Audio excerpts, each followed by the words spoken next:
Testing 1 2 1 2. Just give me 1 second.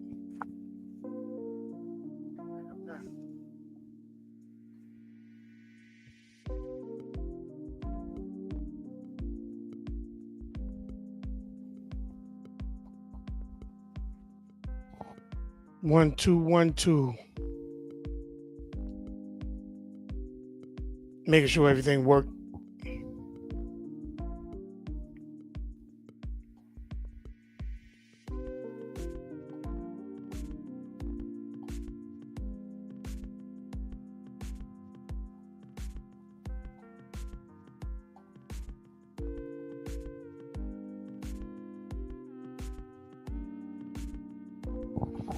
All right.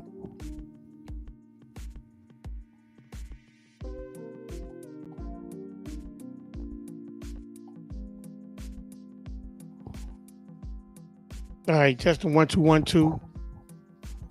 Peace, peace. This is Maury Yaakov. We doing a Saturday afternoon. All right, good. We good. We good. We good. All right, we doing it live, and it's on a Saturday afternoon. Sorry about that. Everything always wants to get in the way of me doing stuff on a Friday evening. But all praises, we here. I know I'm a little late again, but all praises. Thank you for those who was making sure that I was up. Thank you. Just give me 1 second. Hold on.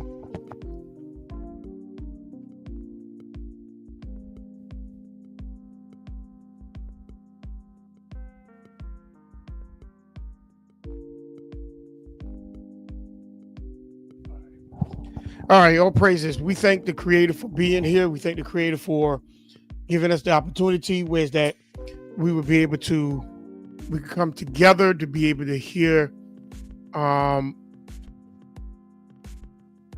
good some words of the Creator's, words of wisdom, words of encouragement. We thank the Creator for each one of you.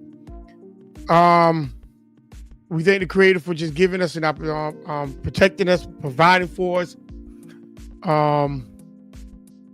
granting things that, even though we may have done things out of order, but we thank the Creator for giving us the mercy, for the opportunity also as well, for the things that will gratify Him, please Him, and move according to His purpose.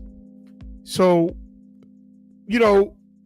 if you ain't thankful for the Creator, then I don't know what to say to you, because the Creator is merciful. Because if it weren't for His mercy, we could have been gone. And for us being gone, then I wonder what is how much mercy do we have to really He have to really show us, to show that He's not, how a lot of people say the Old Testament God is this and that and that and this. No, the Old Testament God is the God of mercy. The Old Testament God is the God of everything, So we have to give the Creator His praise. All praises. Shalom to Sister Sephora Smith and Trey and Zayden. All praises to you. We have to give the Creator His praise, His due. We can't keep that from Him. But a lot of people, they just don't give Him the praise. We should be praising the Creator, thanking the Creator for mercy, for His love, and etc. It should just be ongoing throughout our day, because that's how, that's how much, things really, be bad in our lives. So all praise to the Creator. We thank Him for just bringing us to this point. That's the mercy point, you know. And as we move forward into this lesson now, if you haven't seen part 1, I would tell you to go back and see part 1 all the way up to part 6, because we're doing part 7 tonight. Deuteronomy 28 is Israel's salvation, 1 through 14. Not JC, not yahwasha, not yahusha. That's not Israel's salvation. It's Deuteronomy 28, 1 through 14 is Israel's salvation. Verse 15 through 68 is Israel's hell. Okay? It's Israel's hell.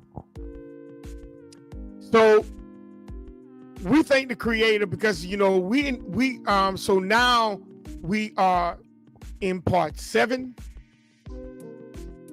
and we are breaking down the hell that we threshed ourselves in to. Not the white man, not nobody else. We put our own selves in this hell. Moses warned the Israelites.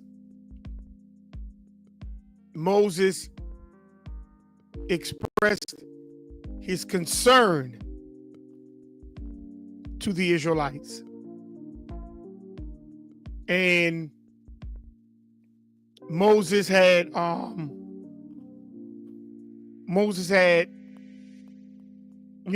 gave the Israelites what was needed for Israel's well-being.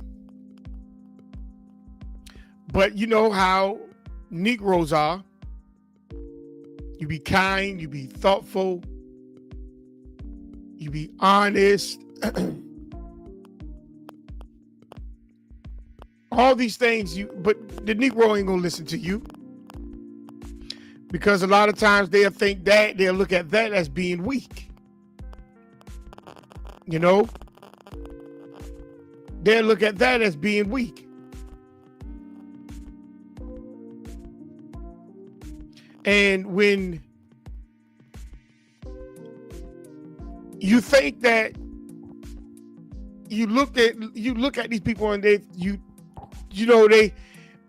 they look at that for you being that thoughtful, that merciful. They look at that as being weak, but you ask yourself, how is that weak?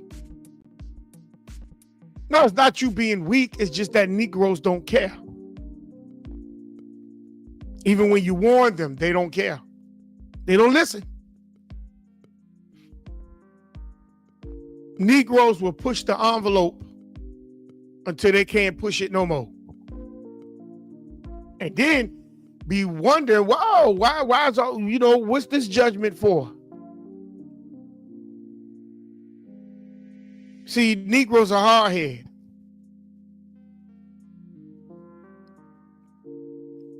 Negroes are they are hard-headed.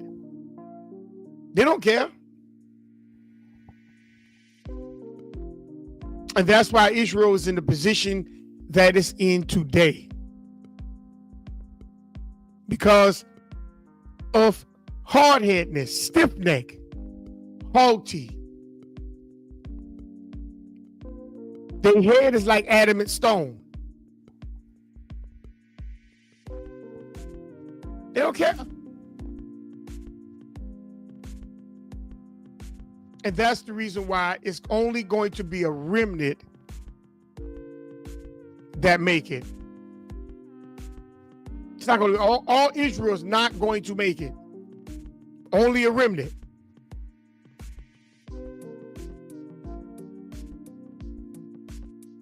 because a lot of Negroes are hard-headed. You can't tell them anything. So you have to begin to examine yourself.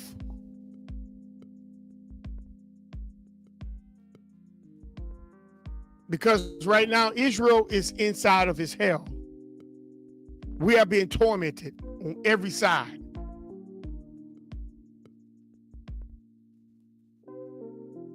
Sometimes we'll get relief. Most time we may not.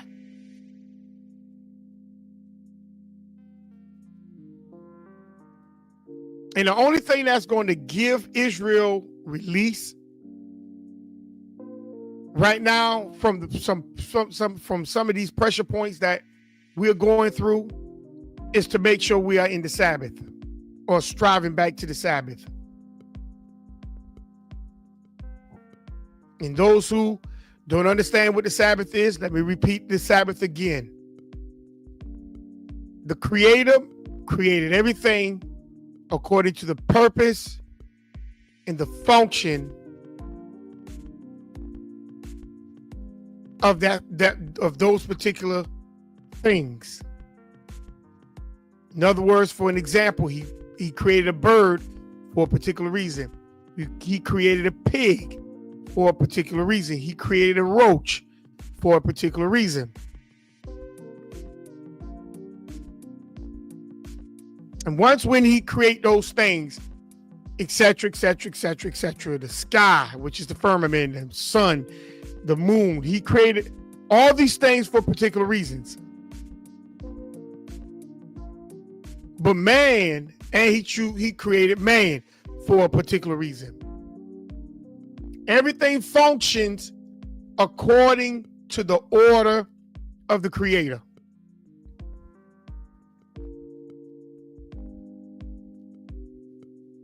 Man chose to get out of order and chose, which caused some things to be out of order. So the Sabbath now stopped for man. That Sabbath ain't never stopped for the moon or the sun or the firmament, because those things still working according to order. So they are in Sabbath. The trees, the grass, those things are in order. Man is out of order. So man is no longer in Sabbath. So now man has to strive back to the Sabbath. In other words, he has to strive back to the order of himself.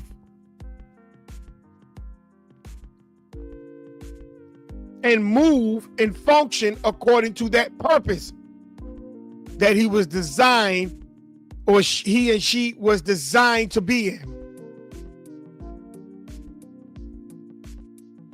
That's the only time when you're gonna end up finding peace. If you don't strive back for the Sabbath, you're not going to have peace in your life. You're gonna have chaos.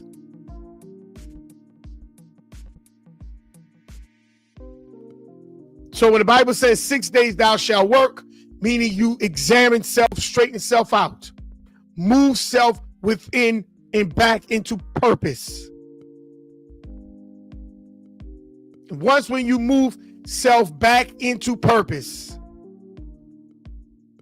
or you striving to come back in purpose, you are striving to be in the Sabbath once again. The order. Shalom, shalom, Sister Latoya G. You striving back into purpose. That's what's going to bring you peace in life. And when the seventh day come, the seventh day is for you to take an evaluation of yourself. And if you see that I still got this to work on and that to work on. Then after the Sabbath, you take an evaluation. You write down everything that you see that's wrong. Then after the Sabbath, you go back and work on those things you see that you don't have right. You start to work on them again. 6 days you work on yourself. The seventh you take an evaluation. That is the Sabbath.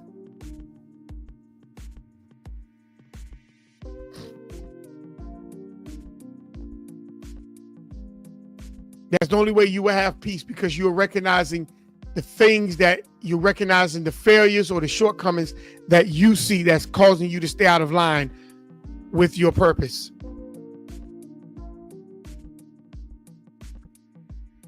Israel's a hard-headed people. And for Israel being a hard-headed people, Israel is operating according to their hell. And for Israel being in their hell, the other nations are in their heaven. Or what we call, the New Testament call it their paradise. Israel is in their, we are in our hell, and the other nations are in paradise. They're eating from off of us. They're thriving from us.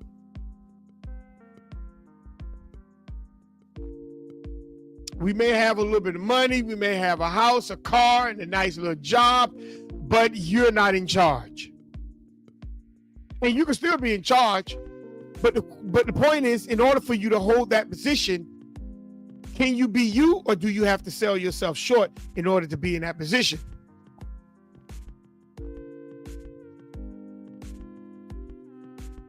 See, so Israel right now is in its hell because Israel decides to go against its own culture, its own purpose. And Moses warned Israel about that. He told them, you will not be in the Sabbath if you go against these laws. But knowing the Negro, he gonna try it anyhow. He gonna try you. Knowing the Negro, they ain't gonna believe you anyhow. Knowing the Negro,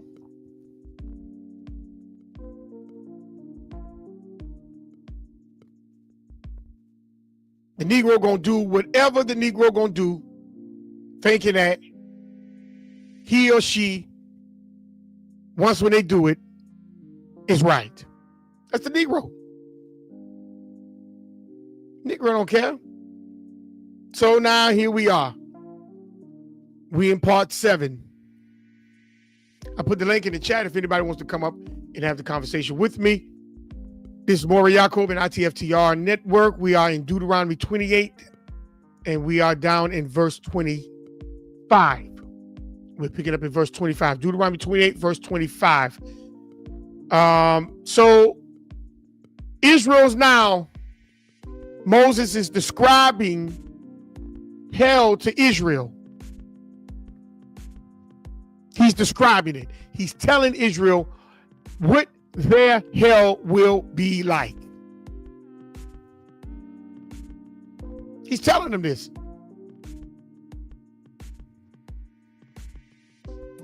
But would Israel listen? So let's pick back up on Deuteronomy 28, 25. Because Israel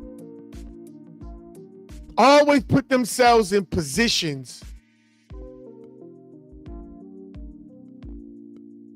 and then they expect the Creator to bail them out. So Deuteronomy 28, 25, it says, the Creator shall cause thee to be smitten before your enemies. Thou shalt go out one way against them and flee 7 ways before them. and shall be removed into all kingdoms of the earth. Now I want you to pay attention to this real close, because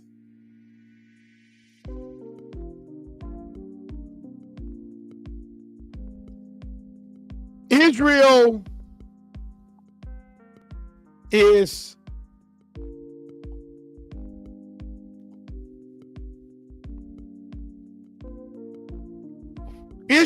is being warned that if you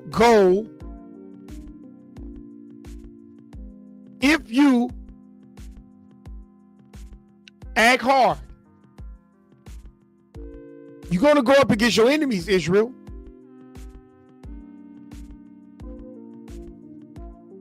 And the Creator is going to allow you to be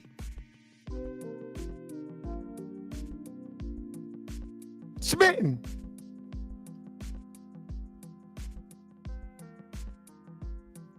Now, let's look at Isaiah 5 and 6 real quick. Let's just look at that real quick.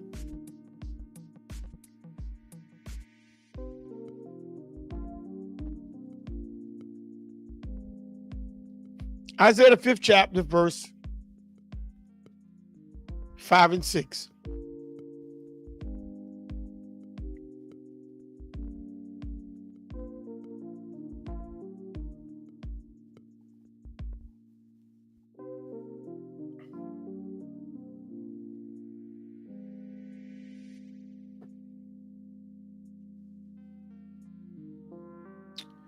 Really?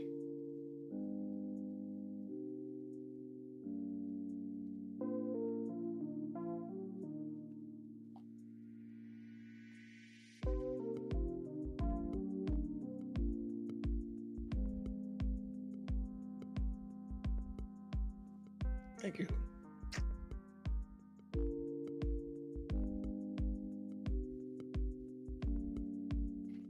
Isaiah the 5th chapter, verse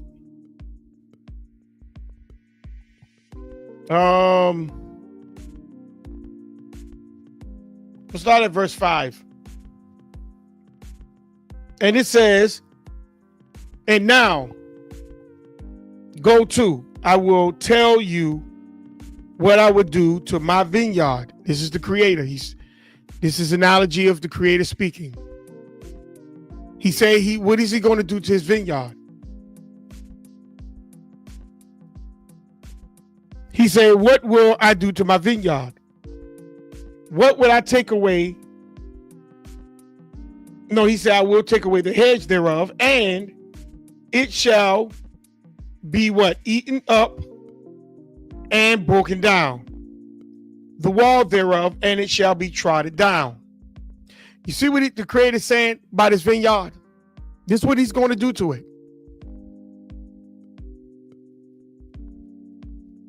He's not going to protect the vineyard no more. He's not. Verse 6, he says, and I will lay it waste. I will lay it waste. He's not protecting it no more.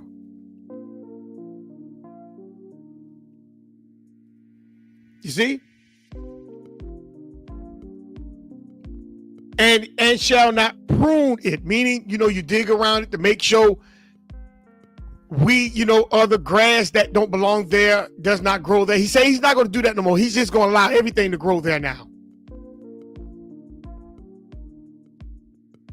He's not going to take time to make sure things that can grow there, that can choke it. He's going to, he'll pull it up to make sure that everything is safe around that vineyard so it can produce. No. He said he's not going to even do that no more. He's going to allow everything around it to grow, rather if it choked the life of Israel or not. Israel is just on his own. It's kind of harsh, ain't it?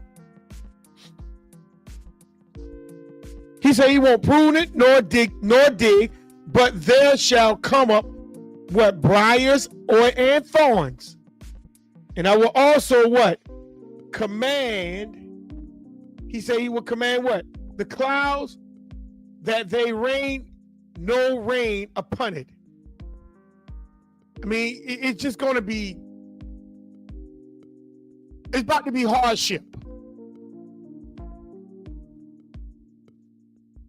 It's about to be hardship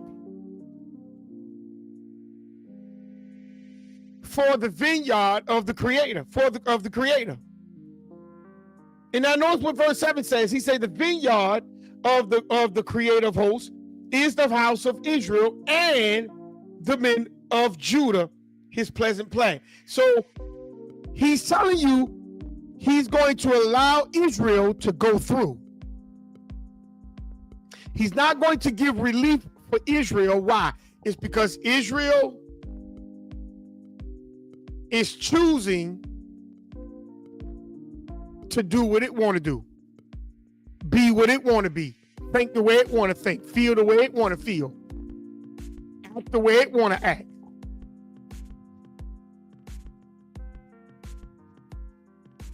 So he said, okay, because of Israel, I'm going to let them do it. I'm going to let them go through.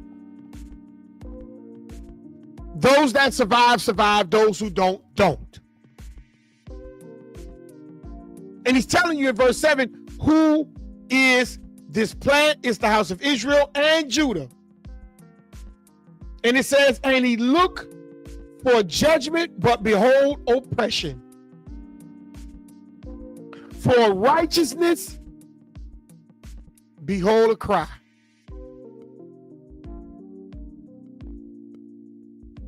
You see? Israel will be destroyed because of its own sin. Israel put itself in hell. Israel continuing to keep itself in hell.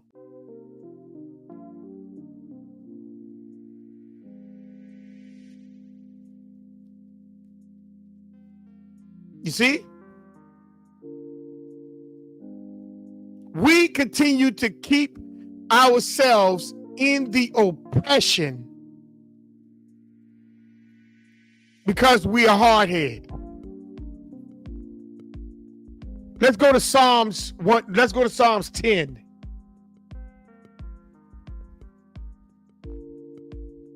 Psalms, the 10th chapter.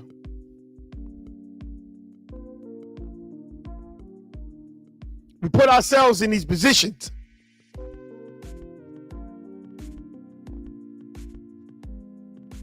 And when we put ourselves in these positions, because we are so far out of order, we don't produce what we're supposed to produce. We produce now thorns and briars. We don't produce the things that we're supposed to produce. That lets you know that Israel is no longer in the Sabbath. We are so far out of order that the Creator can't do nothing with us. And I don't think a lot of people really get that.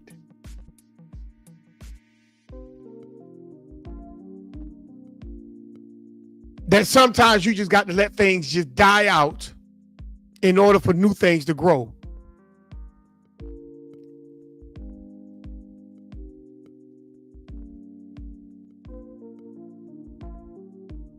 And I'm going to say that again, because a lot of people don't get it.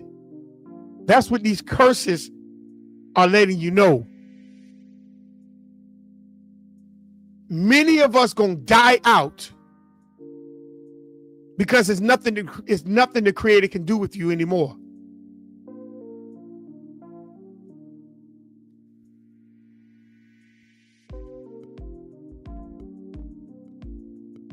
Psalms 10 and 2.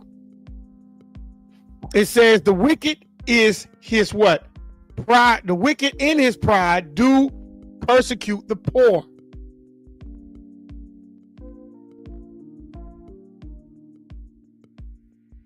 The wicked in his pride do persecute the poor.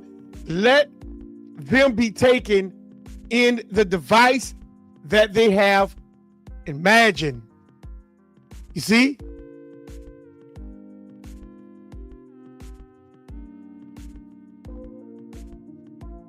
Let them be taken in the device that they have imagined. That's why we have to be very careful to realize how we want this, because let me say this: the white man is our punishment if we if we don't realize anything or not. These nations is Israel's punishment. So these nations are really not out of order. Israel's out of order, and we're looking for judgment on these nations. But are we really trying to repent of the wrongdoings that we and our ancestors have done?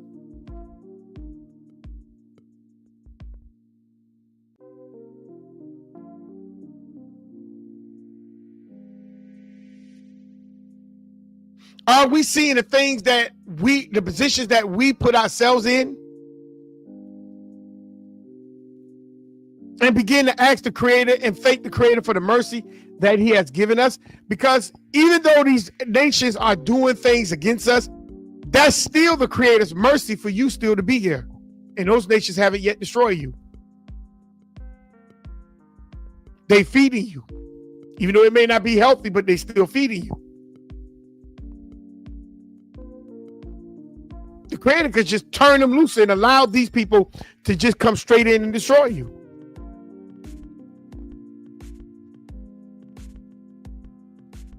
See, when we break the law, we put ourselves in the hand of the wicked.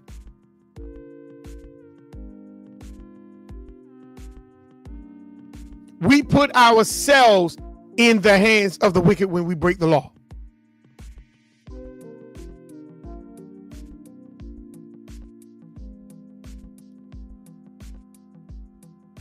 And the question is, do we understand that?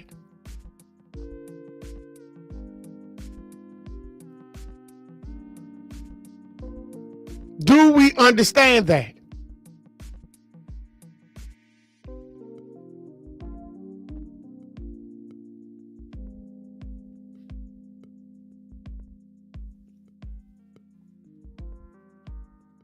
So look at verse 25 in Deuteronomy 28.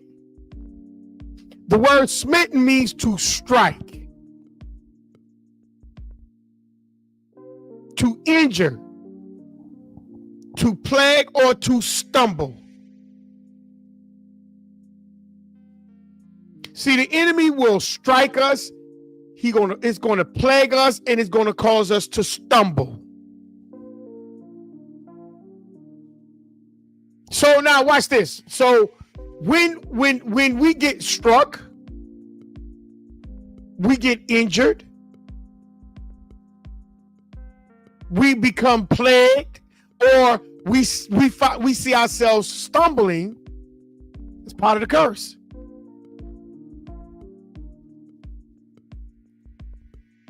That's part of the curse.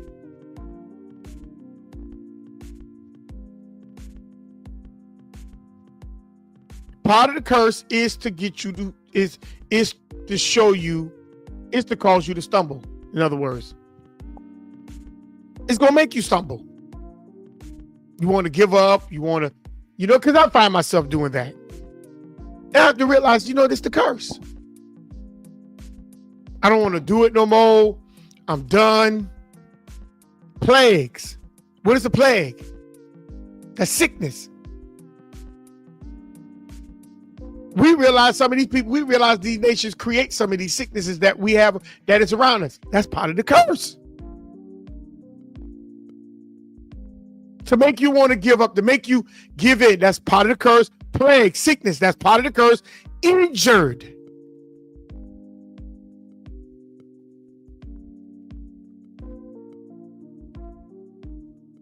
It's part of the curse. Police brutality and all this, that's part of the curse. All that is part of the curse. I'm ready in Deuteronomy 28:25. People not liking you, hating you, disdaining you. That's part of the curse. And all that is taking place simply because you're out of order. You're not within order of the Sabbath. So when you try to stand up against your enemy, It says you shall go out one way, meaning marching in a platoon, creating strategies for victory. You see? Creating strategies for victories. I want you to think of that. You marching.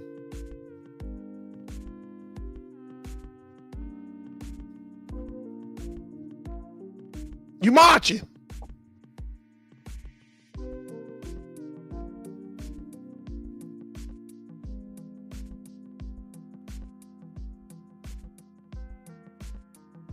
Where's the march? Remember the civil rights? We're marching.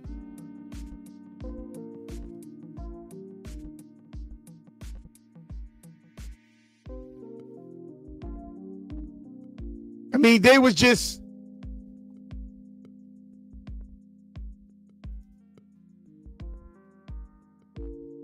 marching for different things.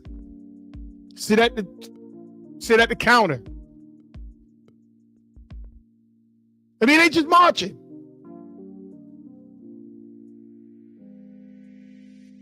They just marching. Different strategies.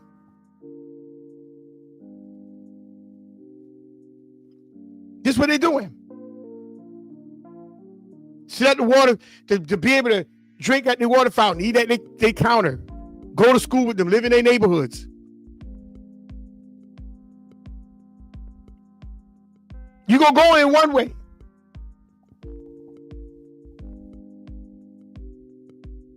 That's why you got the Selma Bridge incident. They were sitting at the bottom of the bridge, and then they sick the dogs on you, and everybody scrambled and run. They sprayed you with water hose. Some of you went to jail. Some of you were beat up. You march one way, you come in one way.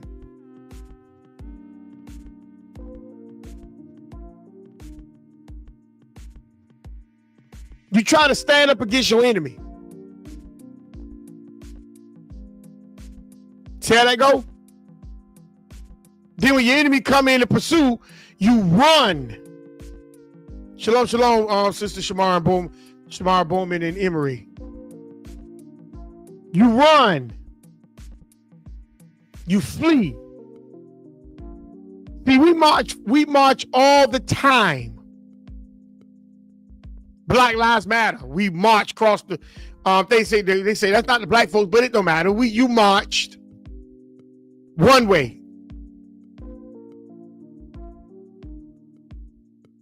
and we sit there and we don't understand what the curse is saying.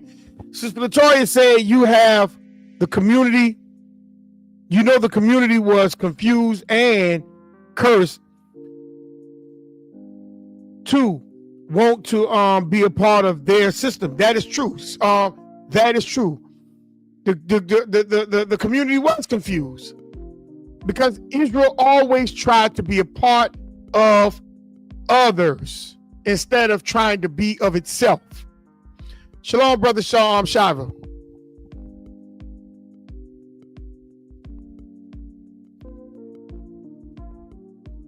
But you got to remember, according to the curse, when you are not in your Sabbath, your enemy is going to strike, injure, plague, or to cause you to stumble. So when you try to stand up against your enemy, you shall go out one way, meaning marching like in a platoon, trying to create strategies for victory. Fair use. I don't claim no rights to this material. This is for teaching purposes and educational and edifying purposes only. This is another way we march. Right here. This is what these camps are doing. To eat the platoon. This is good.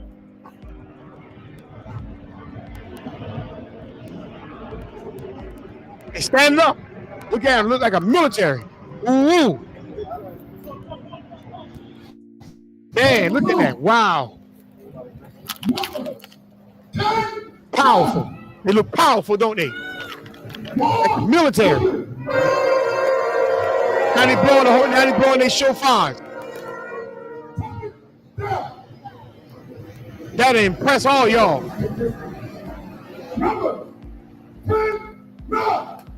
That would. They got their flags too. Look at it. They got their flag. That impress y'all, ain't it?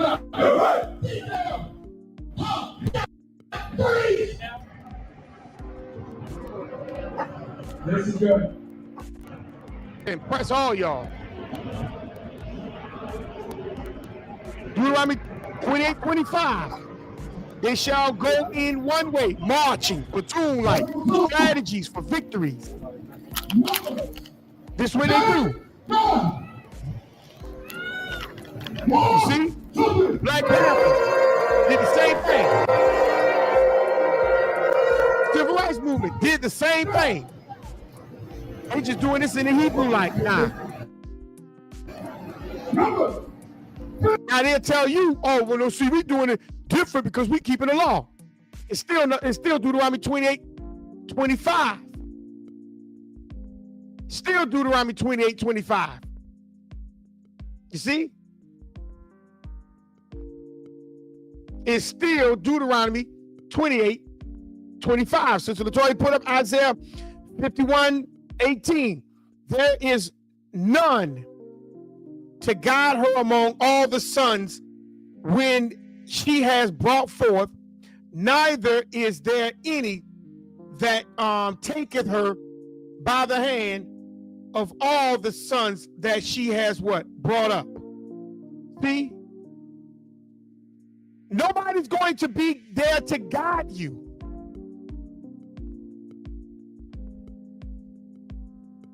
Nobody. Who's going to take you by the hand and guide you? Who?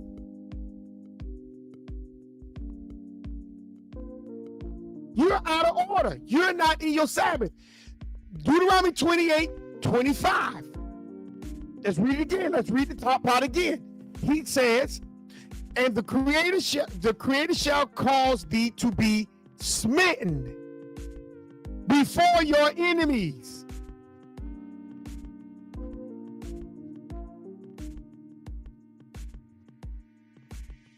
Everybody's going to see this. Shalom, shalom, Brother Joel Smith. Everybody's going to see you get smitten. It's not going to be a secret. This is what I don't think we get. When the Creator smites you, everybody's going to see it.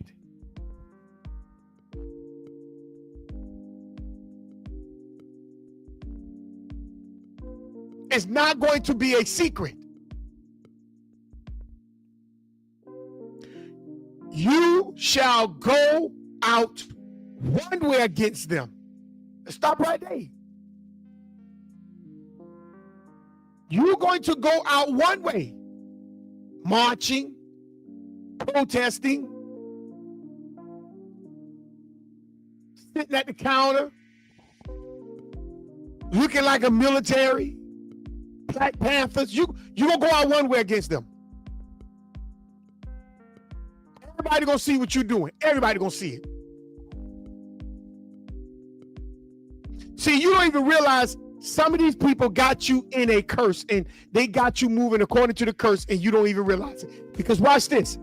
You gonna go out one way, you're gonna be looking one way, everything gonna be looking all like it's all good, like it's all pleasant, like it's all this and that. Everybody's gonna see it. And it says, and flee 7 ways before them. Your enemy gonna have you moving in different directions when he get ready. What I mean by that? Let some of their jobs call them.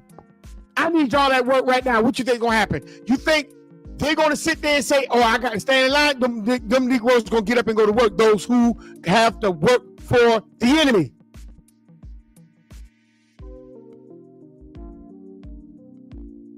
That's fleeing in one way. What's the next flee?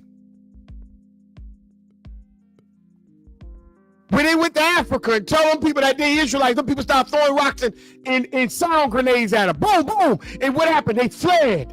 See?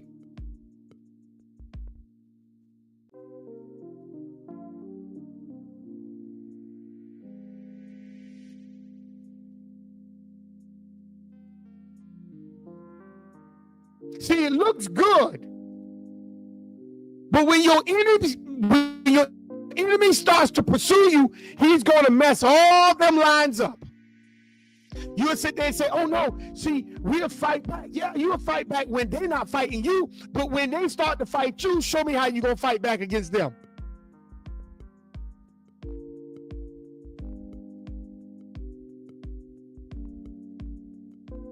Let me show you what I'm talking about.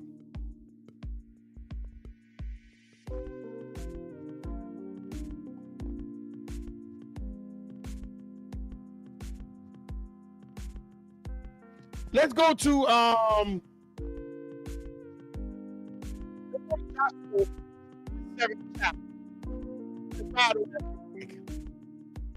Joshua, the 7th chapter. Let me show you what I'm talking about. See, everything look good when the enemy ain't pursuing you. Everything looks good when the enemy isn't pursuing you. You look good, you stand in your platoon, you holding up your protest sign, you streaming, or you sounding good.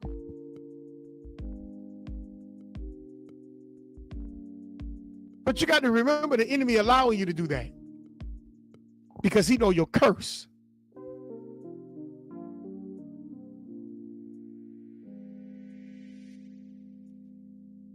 See, we are joining stuff like that because it's a bunch of us, and it sounds like, and it make us feel like we all good and we up around each other. And we no.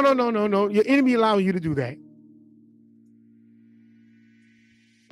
He allowing you to do that. Let's start at verse 1.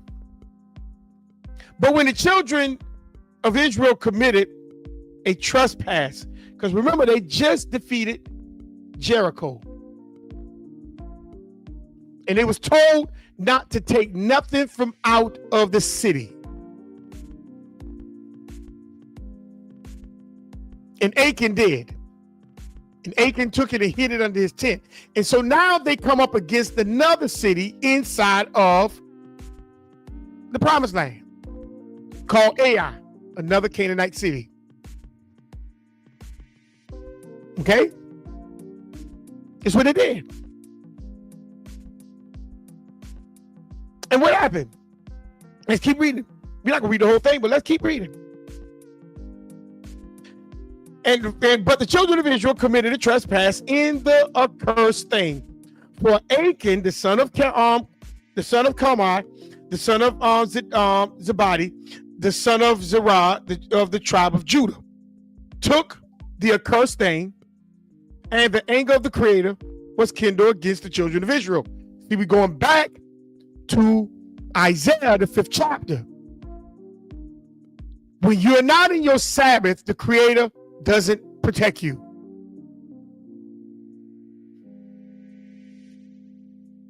You are not protected when you're not moving according to your purpose.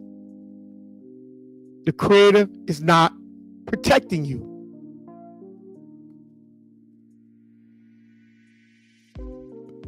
He's not. The anger of the Creator is burning against him. Verse 2, and Joshua sent men from Jericho to Ai. See, he sent men from Jericho to Ai.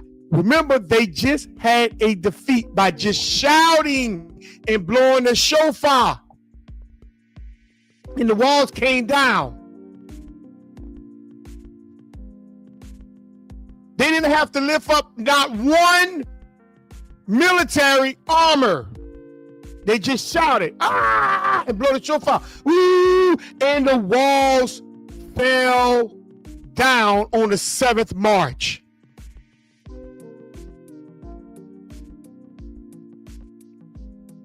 So now they're feeling good about themselves. They're boasting. They feel prideful.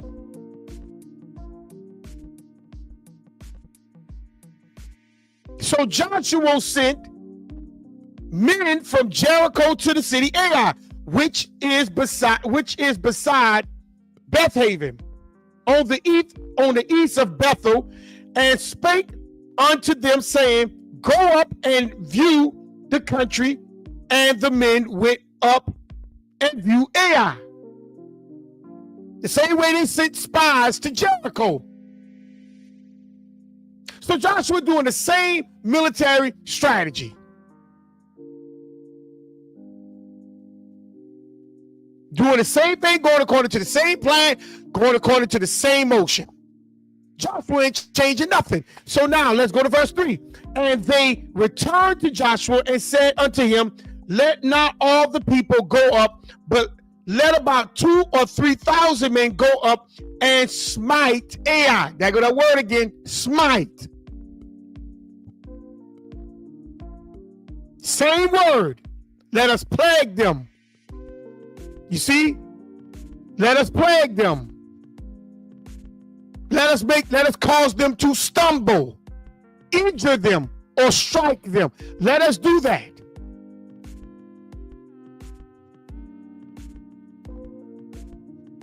See how that go? They say, no, we don't need everybody, just 2,000 or 3,000.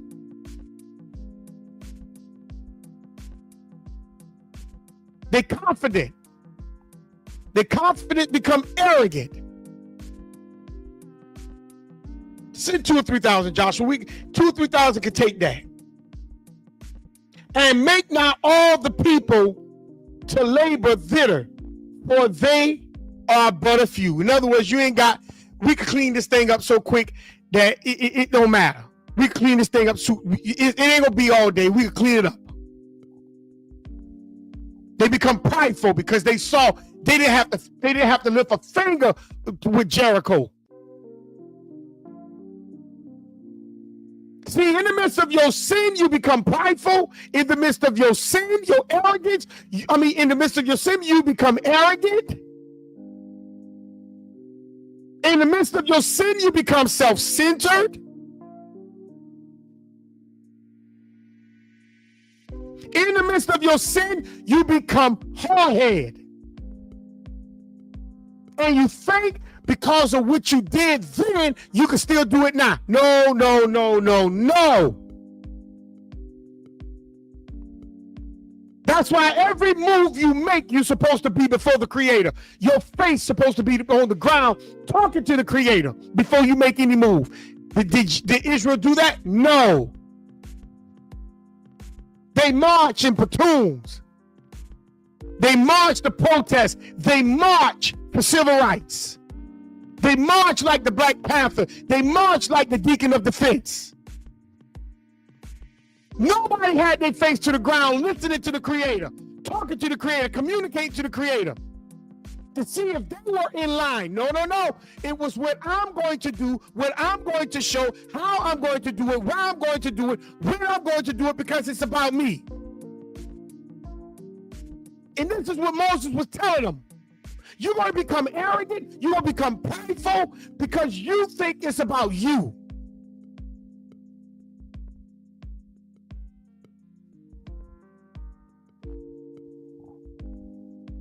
So then what happened? Verse 5. And the men of Ai, what? No, let's skip verse 4. So there went up thither of the people about 3,000 men, and they fled before the men of Ai. 3,000 went in one way because they thought they had it. They become arrogant. They become prideful. They become this and they become that. They become very haughty in their thoughts. They went in one way. You see? They went in one way. Verse 5 says what? And the men of Ai smote them about what? 30 to 60 men. And they what?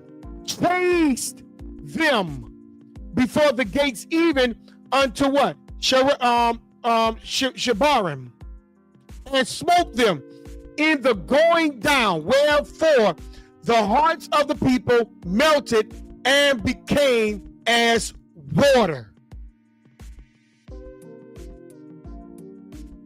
Israel got their behind whoop, and they ran, and their heart was like water. It's flowing all over the place. Their minds, their feelings became now unstable.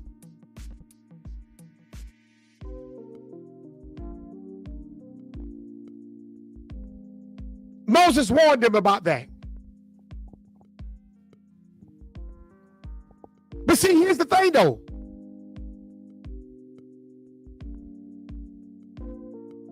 Before Joshua did what he didn't do the right thing. That's right, Shava. They ran. They ran. You see? Watch what Joshua should have did when they fled and their hearts became like water. Verse 6. And Joshua rent his clothes. Now, Joshua should have did that before he even allowed those spies to go out. He should have rent his clothes. But see, we learn to do things after the fact. Not before the fact, but after the fact. See, this is part of the curse. When the Bible says in Deuteronomy 28:25, and the Creator shall cause thee to be smitten before your enemies. Why? It's because you're going to think this will be about you. You could just do this, do this, do this, do this, and do this. And you think that because you got this and you showing power, you showing mindset, you showing knowledge, you showing wisdom, and blah, blah, blah, blah, blah, whoop de whoop de whoop. And you thinking it's all because of you. And the Creator will allow you to just fester up what you're going to do. And when you stand before your enemy, that's why I told you, your enemy letting you do it. Did your enemy see you? Your enemy see you from afar. They're not even bothered by you marching. They're not bothered by you protesting. They're not bothered by anything that you're doing because they already know you are not in your Sabbath. They already know this. So why are they bothered about anything that's not moving or festering inside of its purpose? Why?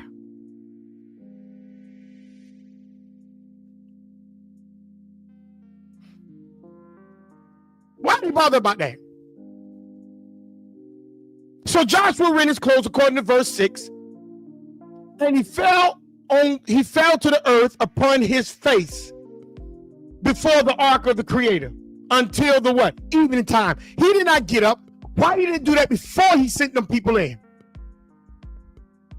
He, as a leader, would have saved lives instead of him trying to be boastful, arrogant, prideful. He thinking that it's this and that. No. If he would have did this first, he would have realized what's in the tent.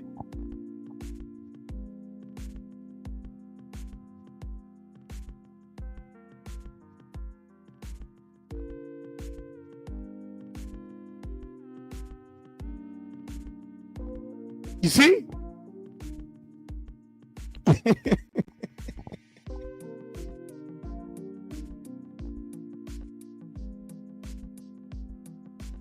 He and the elders of Israel and put dust upon their heads.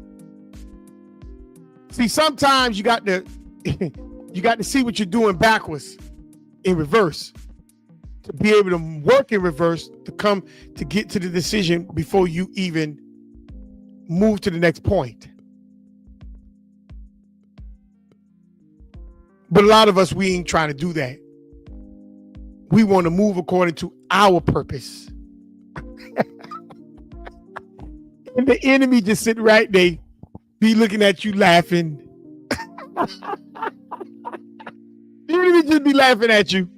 And we thinking that, man, if I could just, I'm tough because the creator, you know, I'm Israel. I'm Israel, you know, I'm powerful. The creator got my back, you know. I mean, nobody can stand up against me because we got necks. You do, don't you? Israel, Joshua would have thought they had necks too, right? They didn't realize what was next until they fell on their face to allow the creator to speak. It ain't got nothing to do with you being next or what you got going on or who the hell you are. That don't mean nothing. Judgment don't have a partiality to it. If you ain't in your Sabbath, you ain't gonna rule. It's just that simple. If you're not in your Sabbath, you're not going to rule.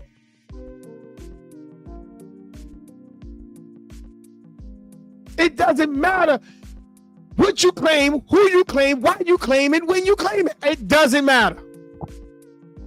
What matters is what the creator did from the beginning when he said everything that he created is very good. That's the only thing that matters. Not so much of what kind of force you showing, how you line up and that crap don't mean nothing.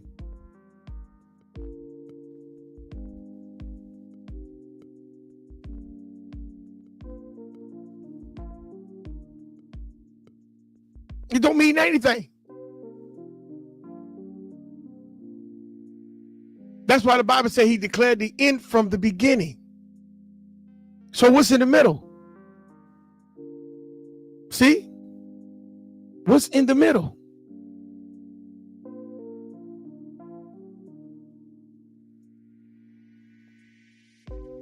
So let's keep cooking. Verse 7, and Joshua said, arise, O Creator, wherefore hast thou at all brought this people over Jordan to deliver us into the hands of the what? Amorites, to destroy us with the God we had been content and dwelt on the other side of the Jordan. So he's testing the Creator. You brought us over here to kill us?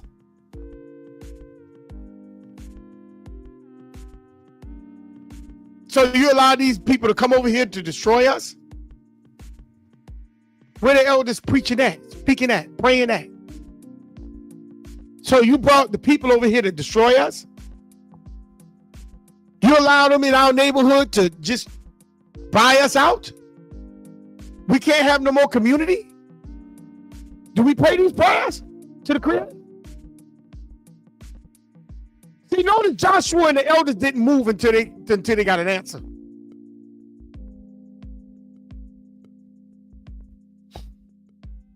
Joshua and the elders did not move from that prayer mindset until they got an answer. That means everything around them had to stop.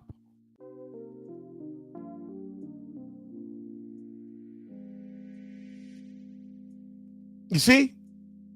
That's why I told y'all I stay in a meditative mindset. In this society, I can't rent my clothes off and put dust on my hair. I could if I'm by myself. But if I do that in public, people look at that differently now. That's lewd behavior.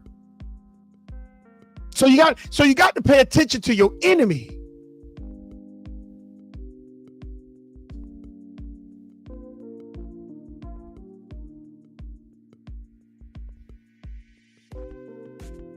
So he didn't move until the evening.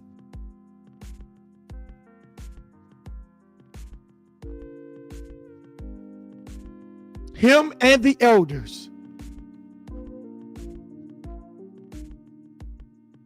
That means their mindset had to stay into the meditative mode until they got an answer. Something they should have done before they sent the men in. Something we should be doing before we line up in the platoon. Thinking we showing force to an enemy that ain't even flinching about what you're doing.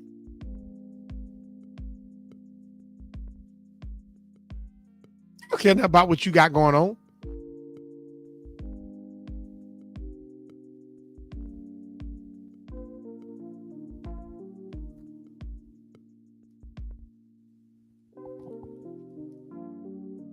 So verse 8.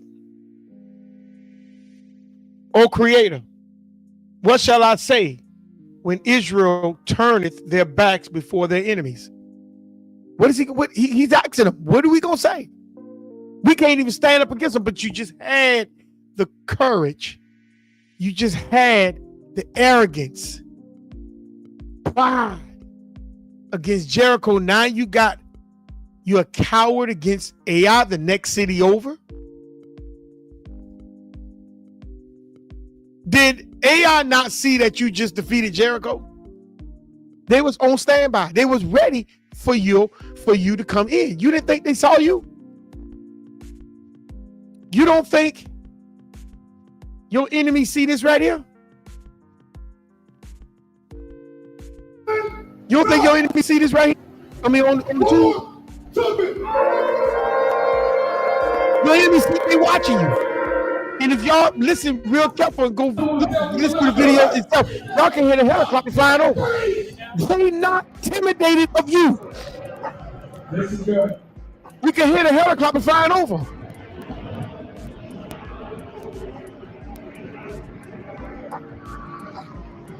See, you hear the helicopter flying right over.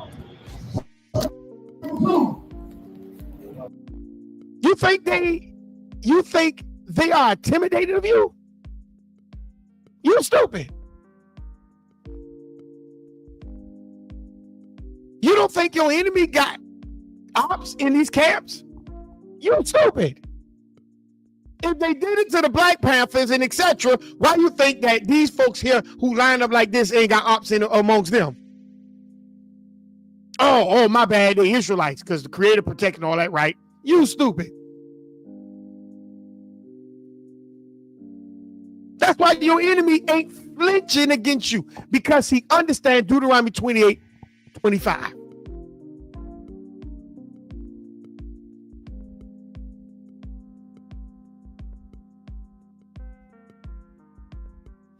So Joshua's praying.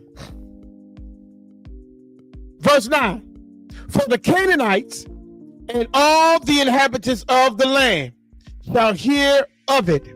He's telling the Creator, we got defeated, and everybody here is going to hear about me getting beat up. Hear about me getting embarrassed. Everybody's going to see it. Everybody's going to hear it. The Creator ain't moved.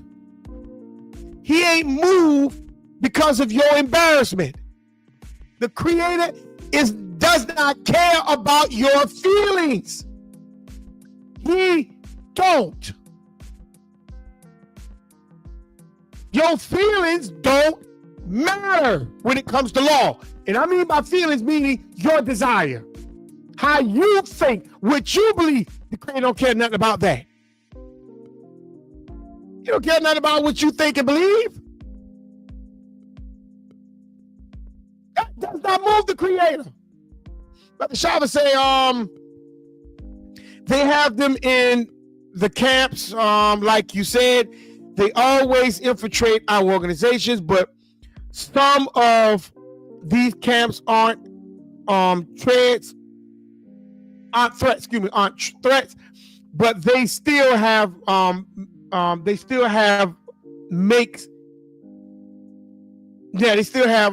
moles in their ranks. That is true. And some of these camps are created by the ops. And this is the thing that y'all don't understand.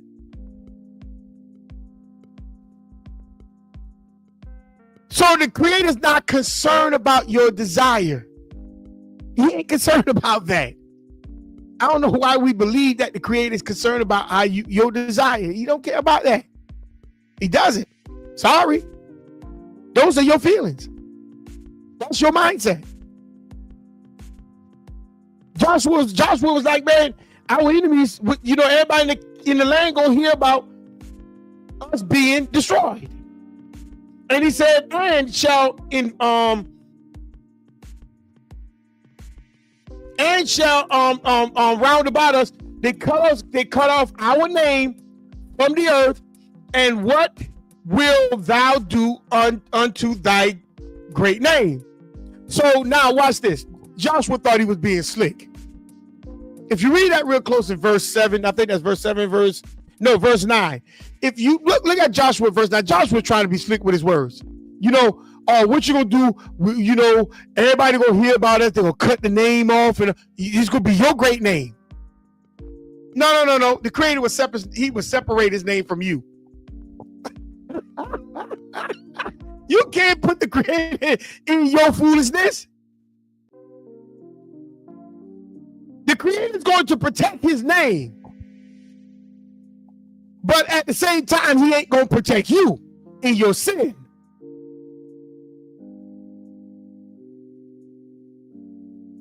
He's not going to protect you in your sin, but he will protect his name from you, who's supposed to be carrying the name, who's supposed to be honoring the name, who's supposed to be upholding the name, who's supposed to be called by the name. See, you will never embarrass the name, but the name will embarrass you.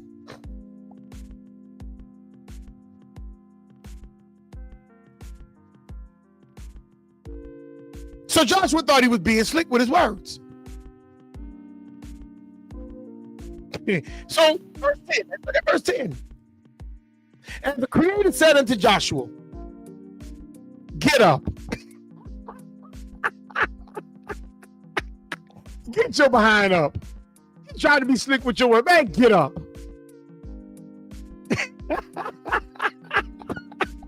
Get up, bruh. Get up and shut up.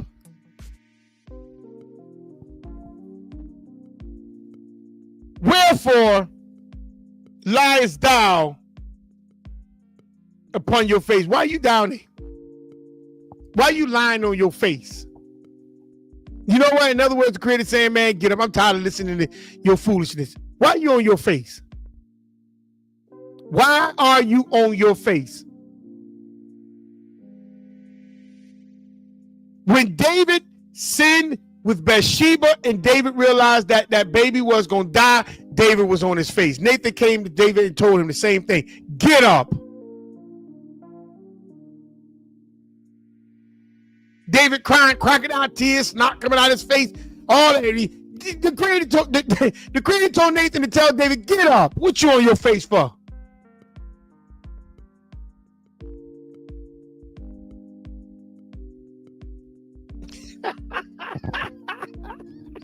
Your feelings don't matter to the Creator.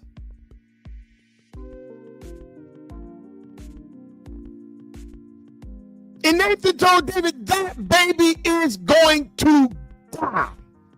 Period. You're not going to change it.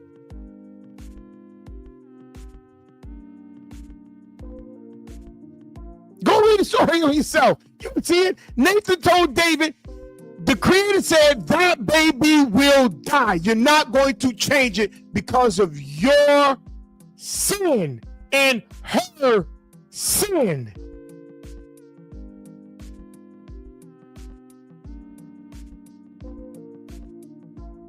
Period. David, you kill her husband.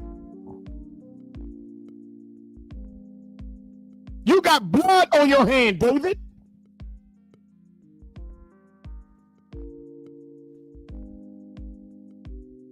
That's what he told David.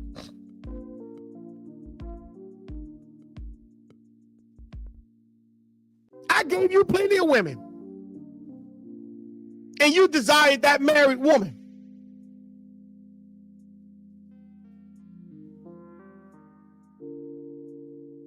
You see?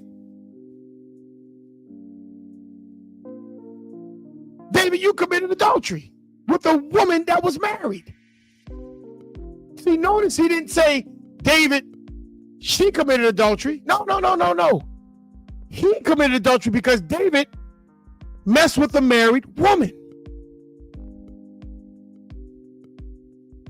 Not her messing with the married man, because the woman belongs to the neighbor's house. And if y'all didn't see that lesson, go back and look at the lesson, the neighbor's house, part 1 and part 2.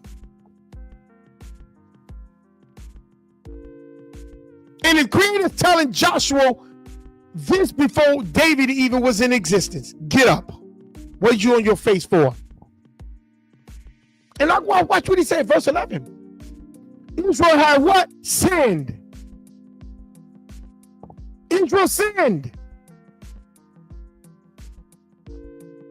See, the creator would tell you where your sin is.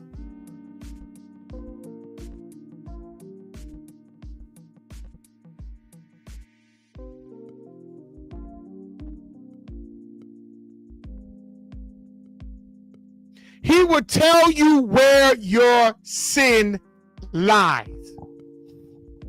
Not your feelings. Not what you think. But he's going to actually point it out to you.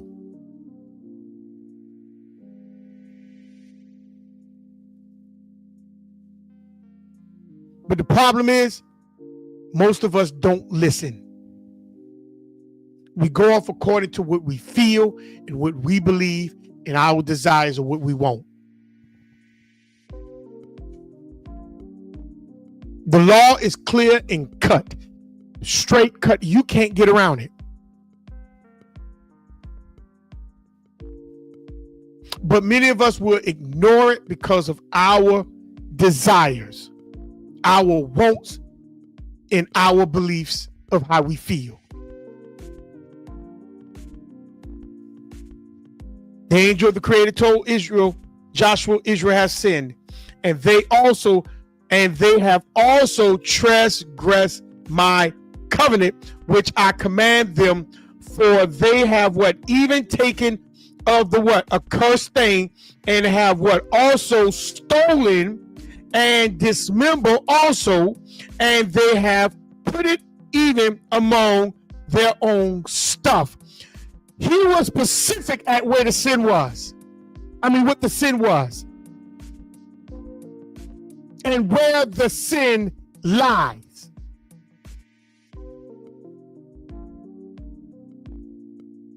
See, when it comes to the law, there's no guessing. It's going to show you exactly what it is and what it's not. The problem is we add our own feelings into the law. We put our own desires in the law. And this will bring you a curse.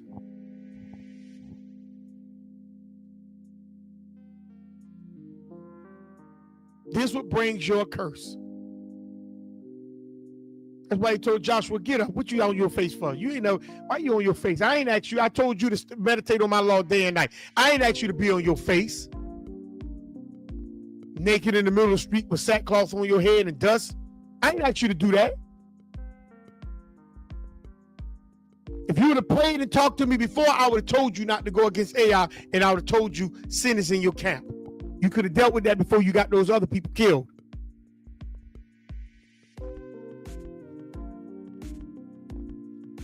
And this is the reason why we're going to be smitten before our enemies. We're going to go in one way and we're going to flee in many other directions, because you ain't going to have no control of what you claim you think you got control of because of sin in your camp. Moses warned Israel about this.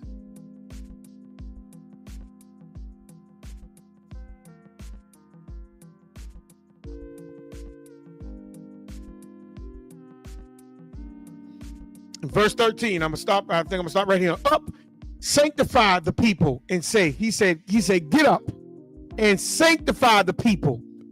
Sanctify yourselves against tomorrow. In other words, set yourself apart and set the people apart. How are you going to be able to move against anything when you're just like it? You have to make sure that you are set apart. There's a difference in you. See, a lot of us, we want the Creator to move. We want the Creator's blessing. We want the Creator's whatever, but we act and be and feel and think and move like everything else around us.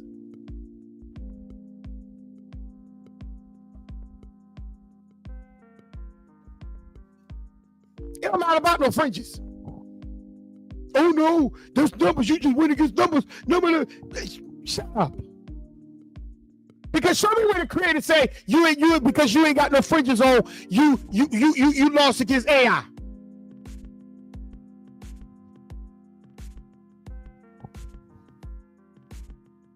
Hey, peace, Earl. What you say? He said, how do the curse translate into today's society? Easy. When you're not moving according to the Sabbath of yourself. That's how the curse thing translated to society today. In other words, let me give you an example. A snake acts like a snake. It doesn't come from out of the purpose of a snake.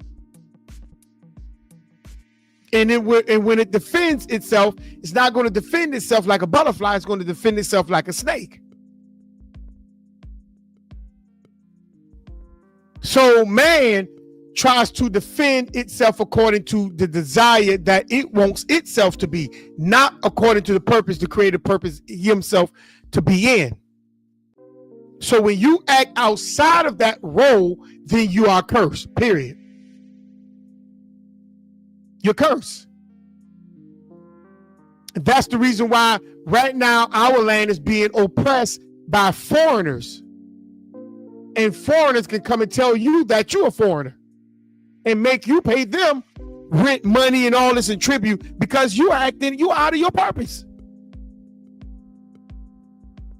Got you believing when Roots came out, we all believed that. And what did the elders who knew better didn't say? They didn't say not one word. They had us thinking and acting according to like we were Africans.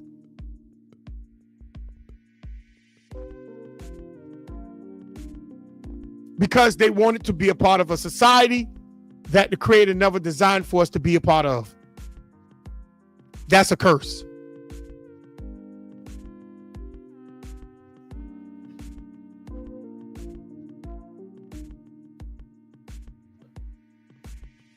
So that's what happened with Joshua. He told him to sanctify, set yourselves apart. And he said, for thus says the Creator of Israel, there is an accursed thing in the midst of you. There is an accursed thing in the midst of you. See, a lot of us don't want to deal with the things that sits among us that brings curses. It could be family, it could be friends, it could be whatever. A lot of us, we want to overlook those things and allow those things to continue to sit up among us. Now, I'm telling you, when you speak to the Creator going to speak directly back to you. When the Creator desire or designed to speak back to you. You're going to realize where the curse thing at. He says, you got to set yourselves apart. You can't be like everything else to be able to see it. That means you got to get yourself from out of the box. That's why I told y'all I stay in a meditative mindset. I look in the box. Now I'm a part of the box. And when I want to see the cursed thing, I'm looking back into the box. I see the confusion. I see the confusion. See, marching like this and all that, that's confusion. Because you have to set yourself apart to be able to see the thing that's inside where you dwell is cursed. That's why the Creator is not moved according to your feelings and your desires. The Creator only is moved according to His law. He will allow you to be destroyed until you recognize you are not in the Sabbath.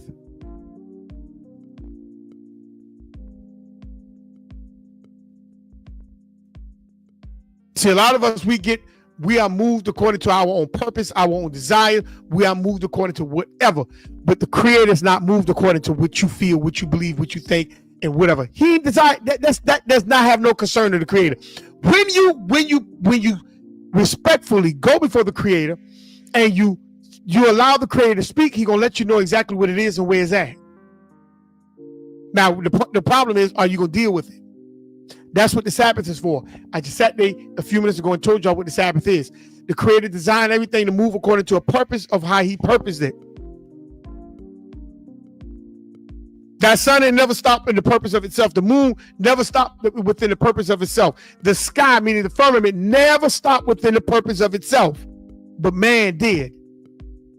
And this man is willing to recognize where he broke down. On the Sabbath, you take an evaluation of your shortcomings, and the 6 days you work on them things.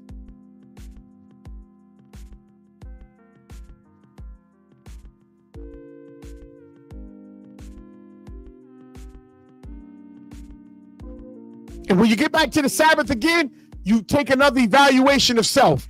And after you take another evaluation, when the Sabbath is over, you begin to work on them things again that you took an evaluation, and you see where your shortcoming is still lying. That's where you work at. That's sanctifying yourself.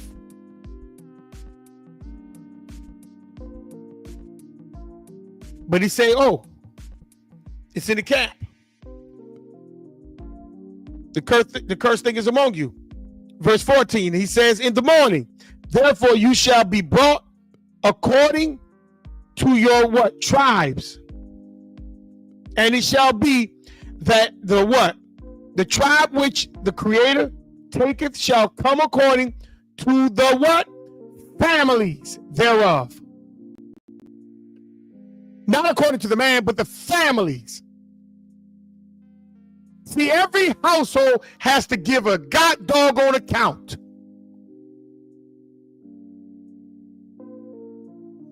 Oh, so you go by the man, you go by the house of the fathers. You a lie. He say families. You're going to bring those families of those tribes thereof. That includes the male, female, children, and everything according to that house. Watch this. Which the Creator shall take, shall come by what? Households.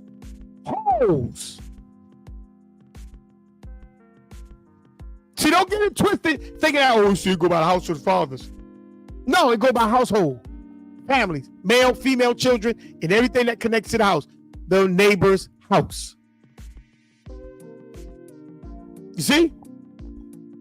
And the household which the Creator shall take shall come man by man. What it means, the male, or that's that husband and wife? And everything that the husband and wife produced. Which one? Which one is that? You see? I could have easily cut Numbers 118 when y'all talking about the house of the fathers. He's talking about the house of the fathers not. Man by man means male and female. And everything that the male and female produce comes to with it. Because that's the household.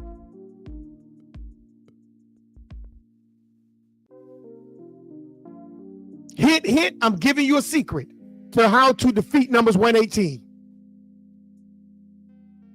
Verse 15, and it shall be that he that is taken with the what? Cursed thing shall be burnt with fire, and all that he has, because he has what? Transgressed the covenant of the Creator. See, notice it says all that he has, because the neighbor is over the house.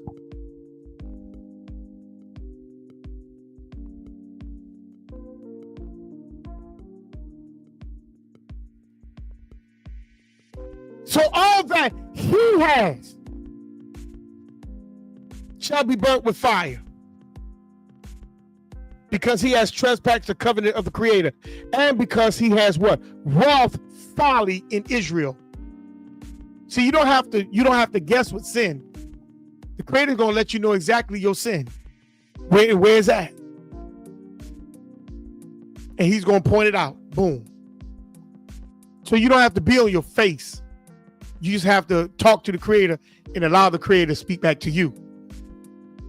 And he's going to show you your follies and the things that you need to deal with in order for you to get back to the Sabbath. But the problem is we make this thing too hard. Oh no, so it's the moon. So we got to wait for the moon to line up right here, and then the sun do the little flips, and then we got to wait till the star do the jump rope and the double dutch, and then all of a sudden we come back and you subtract this right here, and you got the Sabbath.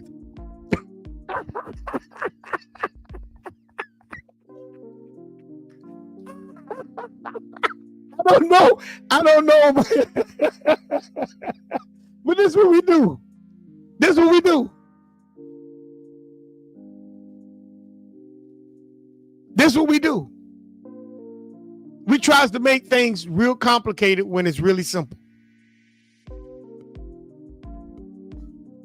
It's simple. See, you shall go in one way, but you're gonna be smitten 7 ways, family. You're gonna be smitten 7 ways. You're gonna be smitten 7 ways.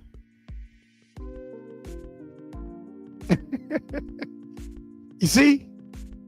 You're going to be smitten 7 ways. Your enemy will scatter you, meaning you will be totally overthrown. You're not going to have no control. They'll make you seem like you're in control, but you're really not in control of nothing.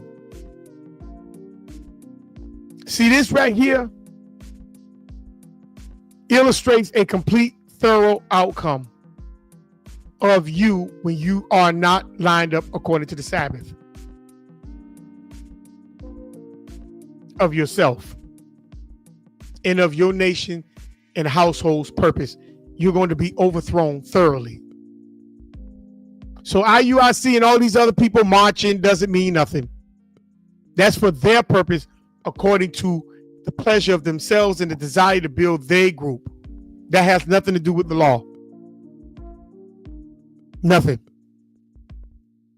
Because if it did, then the United States government will fall, like Jericho did. And every day you go out there, you see these people keep constantly building. So them marching and all that don't mean nothing. Because they're not lined up according to the purpose of themselves and the purpose of what the Creator designed Israel to be. You see how that work? Black Panthers, the Deacons of Defense. You see, we have to be very careful at the things that we follow, family, because what happens is that we're not paying attention to what the Creator has designed. We haven't. We're just allowing everything around us to flourish and to move according to what we think it's supposed to be. And the Creator just sitting back, just looking. The angels, the watchmen is just looking. And none of that moves. None of that moves what the Creator already designed and purpose. When you decide, when you're ready to know, the Creator will tell you. But the moment you keep doing what you're doing, He's going to let you keep doing what you're doing. As simple as that. The next video, fair use. This is not my material. This is for teaching and educational purposes only. Give me 1 second.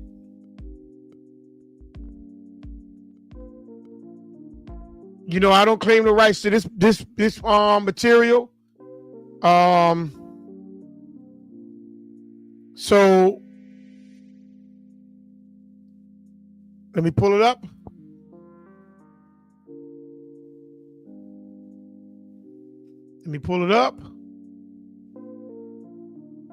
This is another video of when we do things within the purpose of self and we don't seek the Creator. It'll start off good, but it's going to turn up according to the purpose of itself.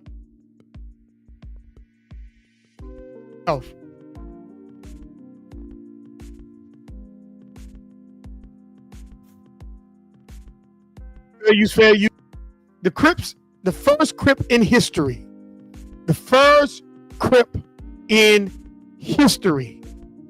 So fair use, let's ride. It's only a 6 minute and 47 second video.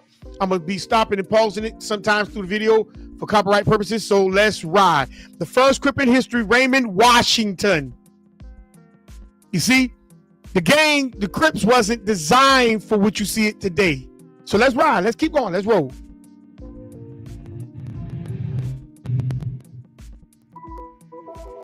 Raymond Washington was just 16 years old when he created what has now become one of the largest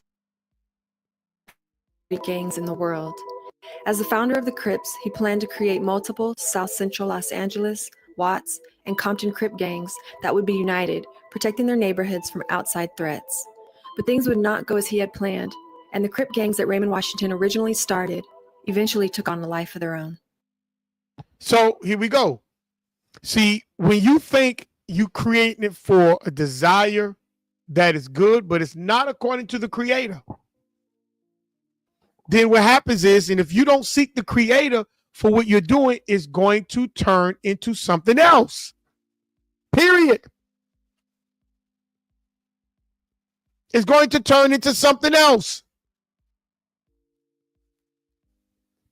Raymond Washington was born on August 14, 1953, in Los Angeles, California. He spent most of his life on the east side, growing up with four brothers on 76th Street between Wadsworth and Central Ave. Growing up during the 50s and 60s, he was exposed to many of the issues taking place during that time, including... So here we go. He was exposed to all the issues in the community of our people. You see, he was exposed to all of that was going on within the community over into that area that he was in. Let's go. Let's keep riding. Let's keep cooking. Including racism, segregation, and the Watts riots, which took place less than a mile from his home. This was also the time of the Black Panthers. See, the Black Panthers. I told you I call them out. The Black Panthers. So all of this is taking place. See, a lot of this stuff happened all in itself. So this took place along with the Black Panthers is already evolving. Let me round it back a little bit. Let's ride. Let's cook. Let's go. Took place less than a mile from his home. This was also the time of the Black Panthers, an organization formed to bring peace to troubled neighborhoods. The Panthers promoted unity and community independence in South Central LA and set up free breakfast programs for kids like Raymond Washington. So you already got the Black Panthers there moving within scope of helping the community. And they say even Raymond Washington, the first Crip in history, benefited from the Black Panthers breakfast program. You see it? You see what's happening? You see what's happening? You already got a group there set up, and now he benefited from the things that the Black Panther was doing. But do y'all realize that the Black Panther was infiltrated by the government? But let's keep riding. Let's keep cooking. Watch this now. Free breakfast programs for kids like Raymond Washington, who was 12 years old at the time. All these influences surrounding Washington at such a young age forced him to grow up fast. He developed a strong personality and started to become known in his neighborhood as a natural and commanding leader. Now, listen to what he says. This guy had to grow up fast like many of us had to in life. Had to grow up fast because of the situations that was in the home and within the community. Now, I want you to pay attention to that. Many of us had to grow up fast.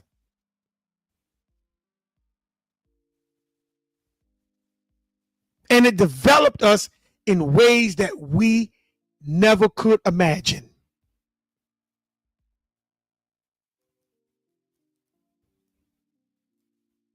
See, a lot of us, we claim the streets, but a lot of us ain't been in the streets. But some of us did. Some of us were. And we develop a mindset and we gain demons from those avenues that we had to grow in.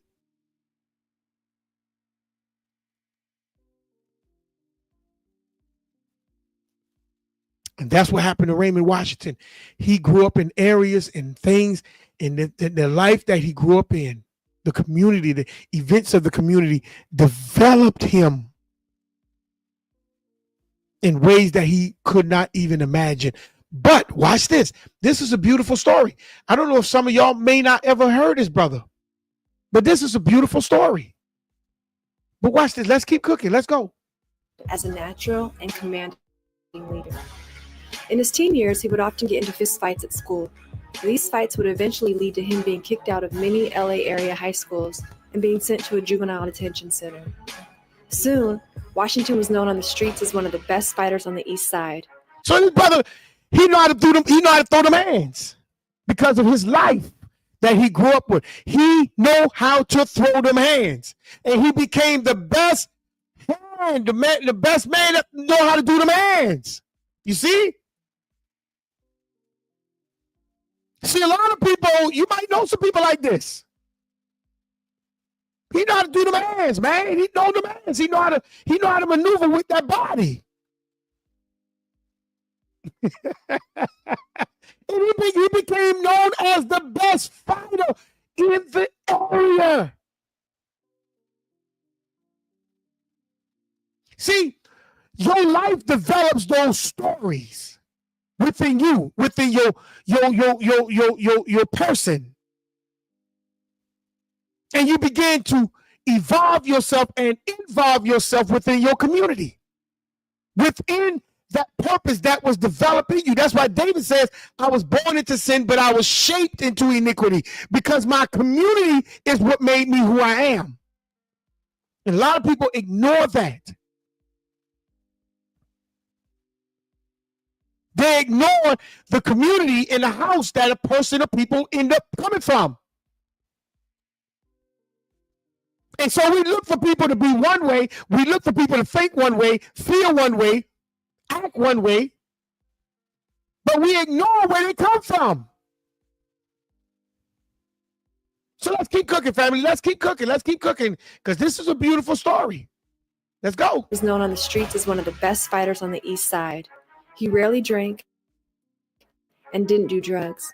Instead, he worked out constantly, powerlifting, weightlifting, and boxing every day for hours, quickly developing a reputation as someone who was not to be messed with. The first gang Raymond Washington affiliated himself with was the East Side Avenues. However, Washington was much younger than most members of the Avenues gang, and this came to cause problems. An altercation between Washington and the Avenues founder led to a split. And that's another thing. A lot of people are afraid of younger people. The old heads is afraid of young people. See, because young means progress. Young means production, procreation. It means new ideas, new events. So the older people, they get stuck and they don't want to move. So it becomes a clash. And this was happening going on here. This brother was younger than the rest of those people, the gang members that he was a part of. So it was a split there. It became a split. Okay? Let's keep riding. Let's keep cooking. And the Avenues founder led to a split. And in 1969, at the age of 16, Washington left to start his own gang. The origin of the name Crips has been debated over the years, with some of the original members saying Raymond first called them the Baby Avenue Cribs, Cribs, due to their young age, which then later evolved into the name Crips. Yet others who were there at the beginning say the name Crips came from the nickname Crip, which was given to Washington's older brother because he was bow-legged. Either way, by the time word got out to surrounding areas about Washington's newly formed teenage gang, they were known as the Crips. Washington used military-like tactics to organize the Crips. He held meetings at local parks, set up safe houses in case of attacks, and brought together leaders of neighboring gangs to form unions. See, they don't even realize they're moving according to scripture and don't even understand it. Safe houses and all that. That's in the Bible. Form unity among the gang members. That's in the scriptures. That's house to house. See, he was doing these things and he didn't allow his life to influence him into the negative side of things. he allowed it to build the positive side because he was influenced by something that was already in front of him, which was the Black Panthers. So he moved according to this purpose, and he was trying with what he knew to bring the Sabbath back to the community. That's what the Black Panthers was trying to do, bring the Sabbath to the community. You see? They was trying to bring the Sabbath back, but they were doing it in the wrong manner. But let's keep going. Watch this. It's a beautiful story. Let's keep going. He also set a dress code: khakis, suspenders, ace deuce derby hat, leather jacket, earring in the left ear, black glove on the left hand, and a bandana on the left side. So he created a dress code. The same way these Israelite groups got a dress code saying we wear fringes every day on clothes and all this. They create a dress code. It's nothing wrong with a dress code. There's nothing wrong with it. But that's according to their desire. That's according to their desire. Let's keep cooking. And a bandana on the left side. As the Crips expanded, Washington would sometimes use a strong arm approach to gain new members. But he was not quick to use guns or knives and would only fight when necessary. In fact, so he used a strong arm approach to gain members, but never guns and knives. Never guns and knives. See, that's what Kumo D said. We don't fight with guns, we fight with a hand at the Wild Wild West. That's what he was talking about. He was talking about Raymond Washington, the first Crips. And back in the days, that's what people used to do. They used to use their hands. Very seldom a gun or a knife. Okay? Very seldom a gun or a knife. Let's keep riding. Let's keep cooking. And would only fight when necessary. In fact, in the beginning, the Crips were not about violence or criminal activity. Washington had organized the gang, taking from the idea of the Panthers to promote strength in the community and protect the neighborhood from crime and outside threats. See, so he used the formula of the Black Panthers to create protection of the community. You see? The same way people use the church to launch these groups. Same thing. And the creator just sitting back looking. It's a good idea.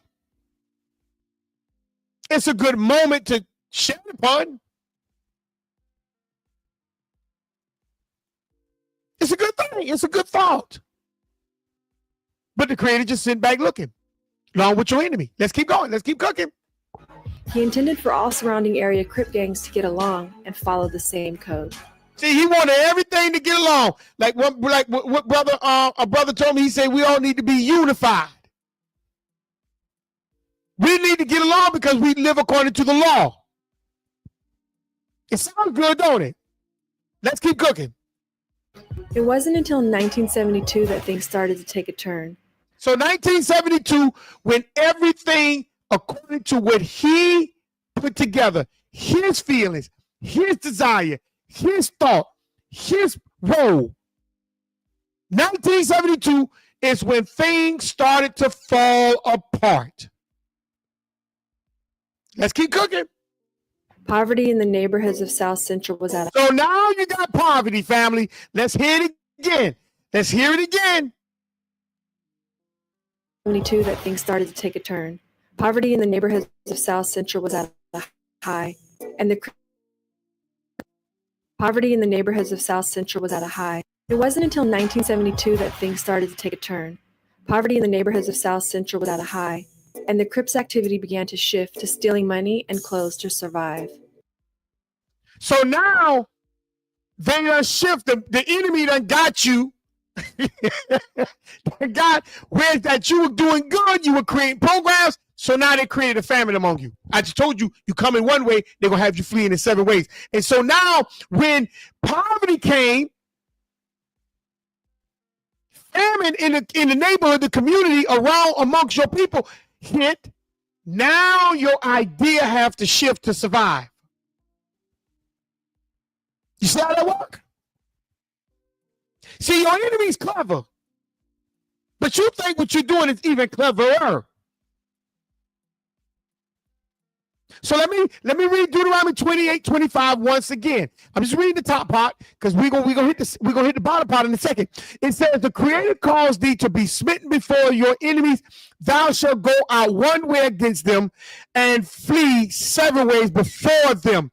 They're going to watch you scramble. They're going to watch you flee, trying to survive. They're going to watch you trying to do this and do that because they're going to cause the condition for that to happen. They're going to create the condition for you to flee. But you ain't figured that out yet. Because you know why? You think it's about you. You think I can show power. I can show control. No, family.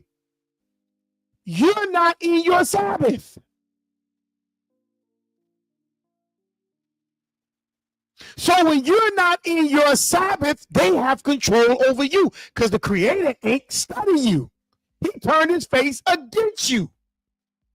See, that's why y'all got to get the yahusha, y'all got to get all that. Because you trying to think you are in your Sabbath and you're not. You are being smitten and you think you're being blessed. You done turn things upside down. You're calling good evil and evil good. But let's keep cooking. Let's keep cooking, family. Watch this.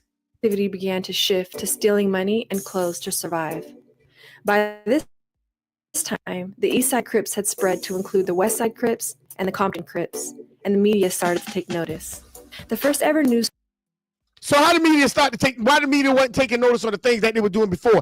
But now since everything's starting to come together and now the shifting change for them stealing and all this and all that, the news now starting to pick up because they are in on it. They're the ones who, see, in other words, the government creates the famine, the news sit right there to report it. And they're letting everybody know these folks right here have been scattered in 7 ways. And they're going to show it on their news. Because they already know you're not going to be unified. You can't be unified. Because you're in sin. And they're going to make sure you stay in sin. Watch this. Let's keep going. Let's keep cooking. And the media started to take notice. The first ever news story covering the Crips was in March of 1972 and involved an incident at a Hollywood concert in which a group of Crips attempting to steal a leather jacket resulted in the death of a 16-year-old. So now the news is now reporting the first incident of the Crips, not a positive one, but a negative one.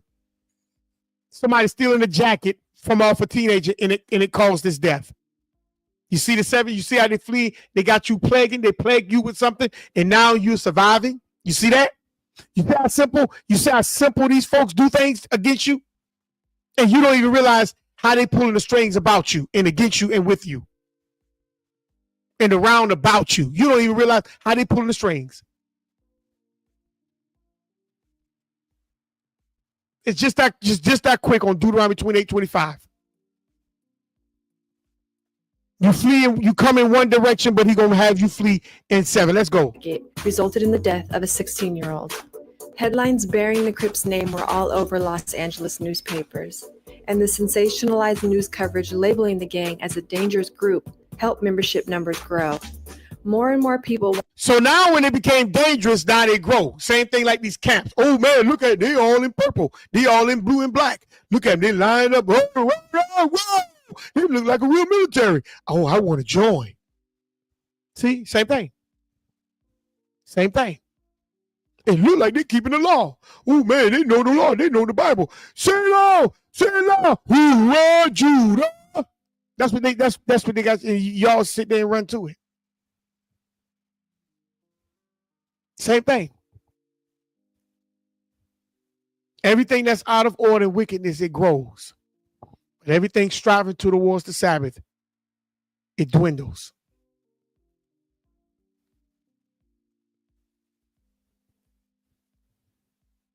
See, it's just that simple. It's just that simple, family. Everything that is wicked and out of order, that's not moving to the Sabbath, grows. But everything that is moving according to the purpose and striving back to the Sabbath dwindles. That's the reason why there's only going to be a remnant that is saved. The majority of Israel will get put to death. Only a remnant from a remnant will be saved. I want you to catch hold to that. Help membership numbers grow. More and more people wanted to become a part of the Crips, and by 1973, the original Crip gang Washington had started with just a few friends and family had grown to over 100 members. See, look at that. With just a few friends and family. The Crips didn't start off big. It was just a few friends and family. That's when it was positive. But then when the enemy threw famine there, and now it turned into a survival mode, it grew into wickedness. I just sat there and told y'all, anything that's out of order grows huge. But everything that starts off moving toward the Sabbath, it dwindles to a few.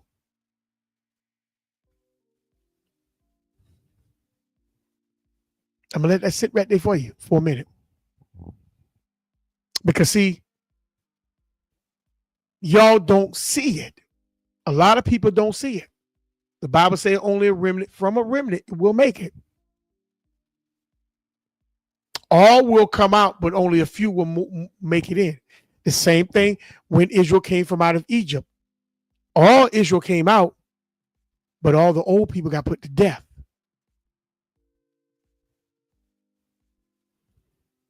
See, the story never changes. The problem is we just don't pay attention to it. That's the problem. Because a lot of us, we're in our feelings, our desire, our own purpose, and what we think and what we believe. But the law still sits. You're not getting around these curses. The Creator will sit back and let you do what you do. And the enemy will let you do what you do. But the enemy will create conditions that will cause you to flee in different directions for survival. But you got next, right? But we don't fall on our face until things happen. But we never fall on our face to be able to allow the Creator to guide us before things happen. Let's keep cooking. With just a few friends and family, had grown to over 100 members. In 1974, at the age of 21, Washington was arrested for robbery and sentenced to 5 years at the Dual Vocational Institution in Tracy, California. So now he's in prison. Robbery. The founder of something that was positive is now in prison for robbery. But let's keep going. He was the first Crip to ever be sentenced there. He was the first Crip to ever be sentenced. And don't think that whenever you got people that's in prison, some of them people know who you are. And they put you in certain positions to put you in certain places. See, that's another flea. They fleeing you in different directions. That's another flea. Let's keep cooking. While Washington was incarcerated, Crip activities on the streets again began to shift. As Crip, see, why the founder is in prison, the gang, the thing that he created, shifted again. Let's hear it one more time.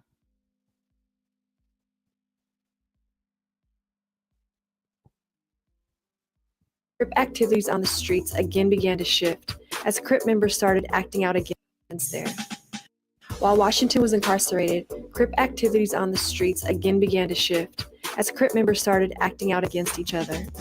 By the time Washington was released in 1979, the original Crips leadership had disappeared and Raymond Washington had lost control. So now the Crips are against each other now. It's not famine for survival. Now they have hatred against each other. Isn't that something? They now have hatred against one another.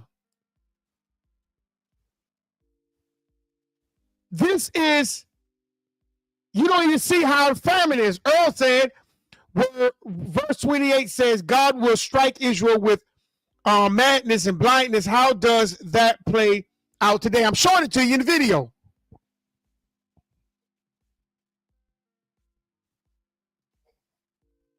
See, the founder is now in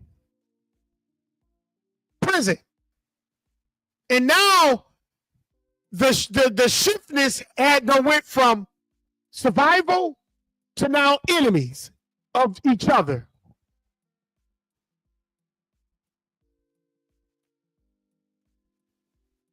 See, that's the blindness. They don't see each other now as brothers. Now it does become something else and different. The whole purpose of the foundation had done changed. That's the madness. It changed twice, meaning it started out one way, protecting of the community. Then famine came. Now they are in survival mode. And now it shifts again until now each other become enemies.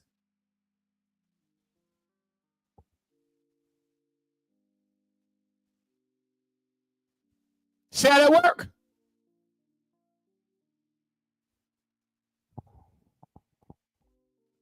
See how that work?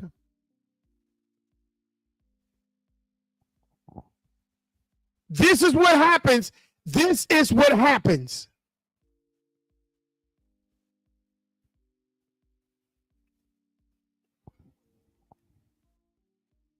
Now they are fleeing in another direction, meaning they now hate each other.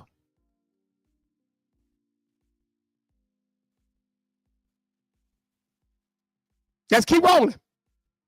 Crips were going against each other, Pyru and blood gangs had formed, and the chaos had escalated to uncontrollable extremes. So now Pyrus and all these other gangs had to now form from the Crips. And now they fighting each other. You see? That's another flee. Fleeing in 7 directions.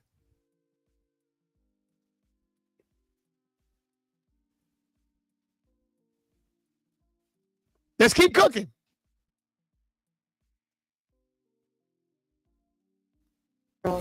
Crips were going against each other, Pyru and blood gangs had formed, and the chaos had escalated to uncontrollable extremes. Washington attempted to find his place amongst the chaos, reminding members that it was never supposed to be about violence or Crips. So now he comes and now he's trying to quail things down to let them know this was never about violence.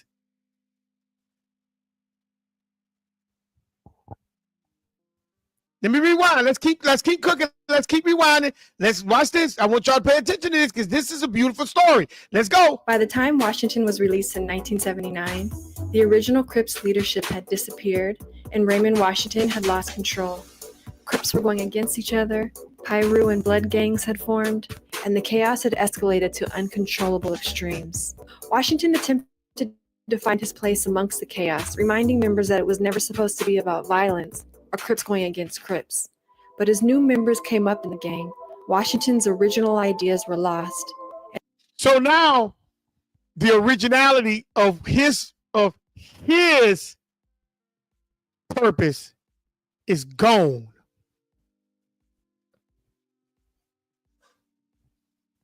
His purpose is gone. His desire is gone. His feelings and attitude and action, that's gone. That's out the window. It doesn't evolve into other things. You come one direction, the enemy moves you into 7 directions. He makes you flee into 7. So now he's trying to find his way amongst the chaos. To let the people know this ain't what it really was about. But let's keep going. Watch what happened, family. Watch what happened. Let me rewind a little bit. Let's go. Let's keep going. Let's keep cooking. Let's go. his place amongst the chaos, reminding members that it was never supposed to be about violence or Crips going against Crips. But as new members came up in the gang, Washington's original ideas were lost, and the Crips became something else. On August 9, 1979, Washington was standing outside an apartment building in Los Angeles when a car pulled up and called him over. As he walked up to the car window, he was shot once in the abdomen. He was rushed to the hospital where he later died. He was 25 years old, leaving behind 3 daughters and 1 son. Although many say Washington knew his shooter, his death still remains unsolved. Washington's murder did not make headlines around the world, but those within South Central LA, Watts, and Compton heavily mourned his death, and still do to this day. The Crips gang today is bigger than ever, with recent estimates stating over 40,000 members worldwide. Because of this, many see Raymond Washington as a ringleader, the man to blame for creating a destructive organization that ruins neighborhoods. However, others see him as a young leader who aggressively fought to protect his neighborhood and recruited others to do the same, yet lacked the foresight to see what the gang would become.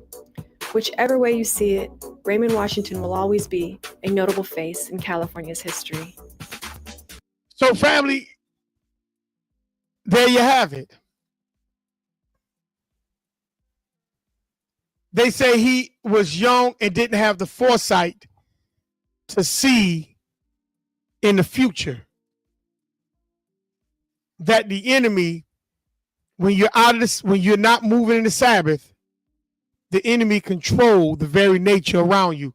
Earl said, verse 28 says, God will strike Israel with madness and blindness. How does, I think I already read that. This is the problem. We don't recognize that when you don't seek the Creator and set what you're doing apart, the enemy will cause you to flee in 7 directions. And I just showed you one of them. He had good intentions, but he lacked the foresight of the enemy and the curse that you're under.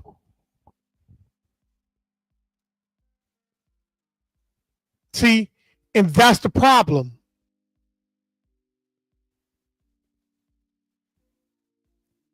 You got to make sure you are in purpose of self.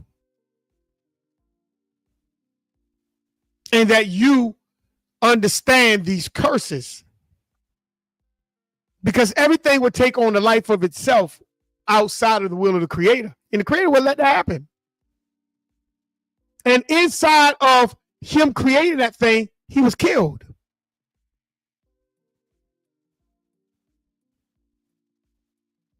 Now, many of us may not die with a gunshot, but you die in the spirit of yourself because you're out of place. You're following things that has nothing to do with the law. You're involved in things that has nothing to do with your purpose.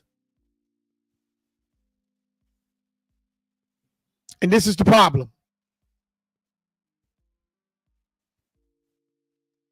Let me get into another video. This is fair use, fair use. I don't claim no rights to this material.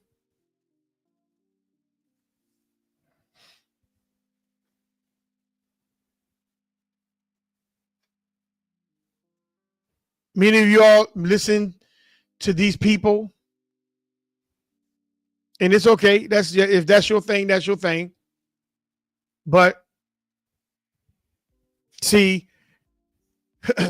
like the Crips evolved, so did the music evolved.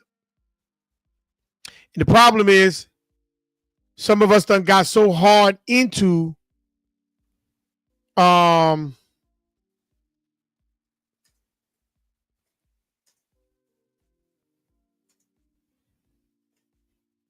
some of us done got so hard into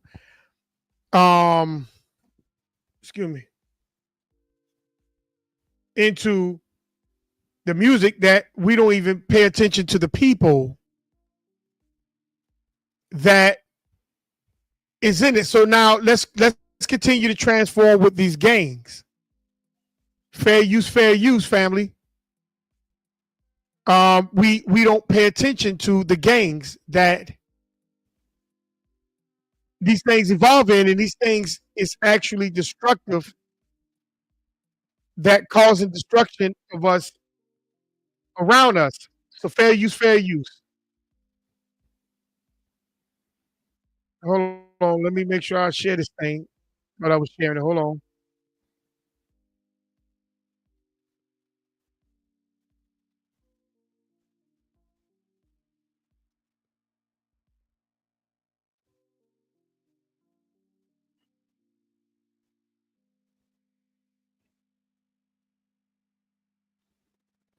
I don't watch the whole thing, but this is fair use, family.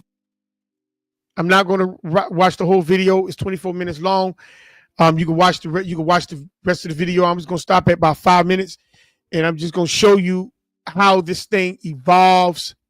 The gangs from all the way from California. This thing done evolved into your music, and some of y'all nod your head, you bump your head to it, and these folks are in and own something, and you wonder why we are in the position that we're in today as a people. So fair use, family. Let's keep riding. Let's keep cooking. Let's go.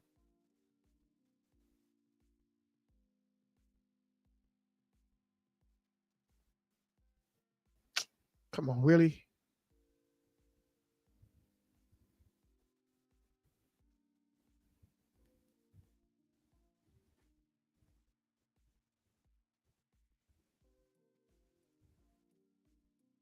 Every rapper wants to rap about the violence they live in, but it's not without its consequences. Like Fulio said, if you in the streets and you grown, like, you know what the consequences are, you dead or you in jail.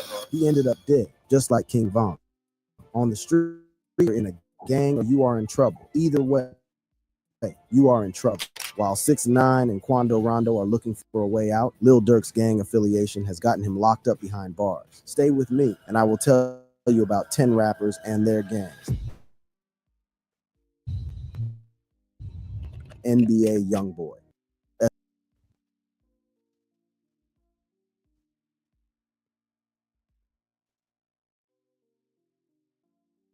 Hold on. I don't know what this thing just do.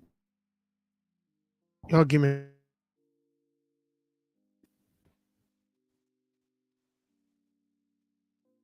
What is this thing doing? Hold on.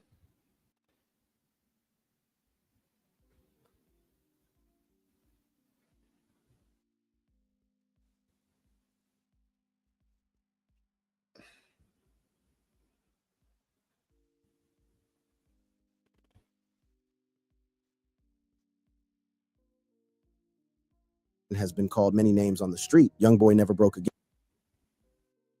Top YB AI Youngboy. NBA Youngboy's up.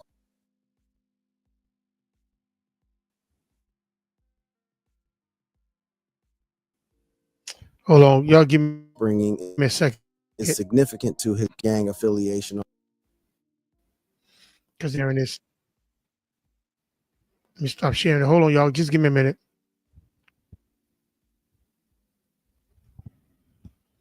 Now give me a second. Let me share this back because it jumped on another screen.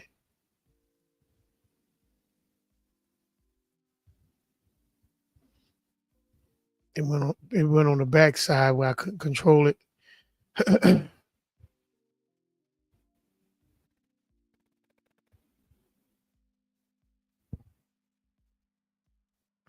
Just give me a minute, family. I hope as the lesson is going on, y'all understanding. Y'all understand what this whole thing, you're catching the drift of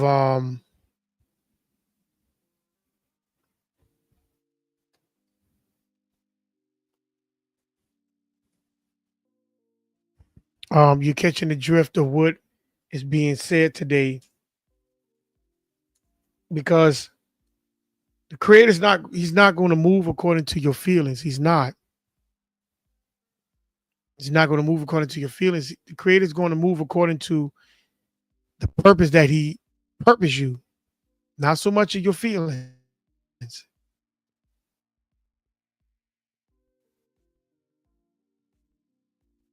Okay? So we have to make sure that we are in according to the will of the Creator, not so much of our will, but the will of the Creator. So let me start a video back over. Let me start it back over. Like I said, I'm gonna watch. I'm just gonna show 5 minutes of it, and you can watch the rest of it on your own. So come on, really?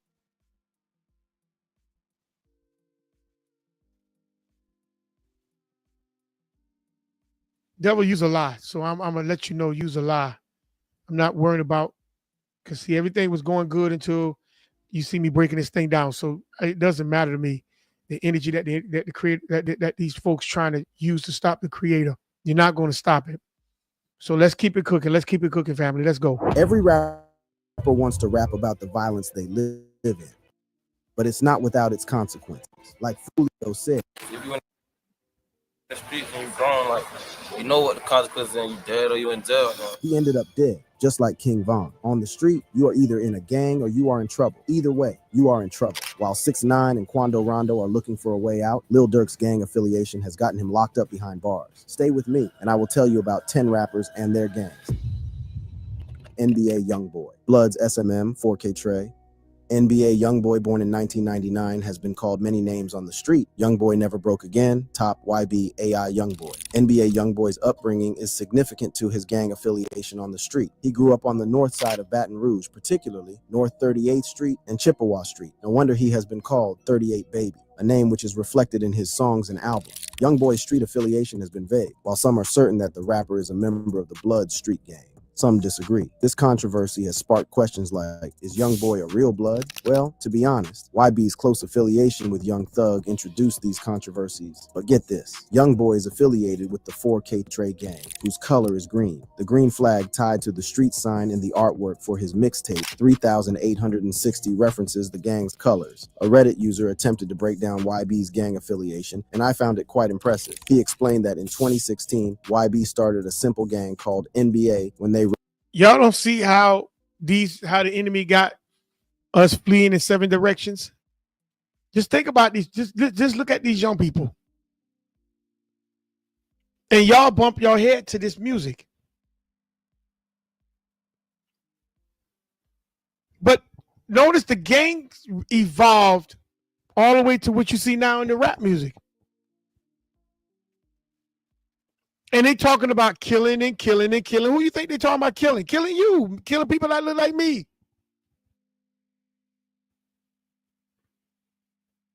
And we glorify this. You don't see the fleeing in 7 directions? Because it affects the houses that's in Israel. Chaos. Sex. You see? Gang affiliation, neighborhoods, colors. See how they got you fleeing in 7 directions? Madness, blindness.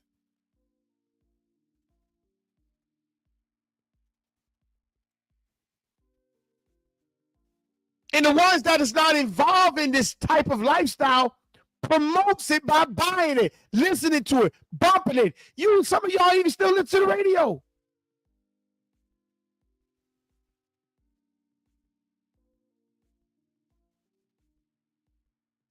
Your spirit is saturated with this foolishness, this death culture. And you don't even realize you're being smitten to flee in 7 directions. Do you know when you flee in 7 directions, that's chaos, that's not unity?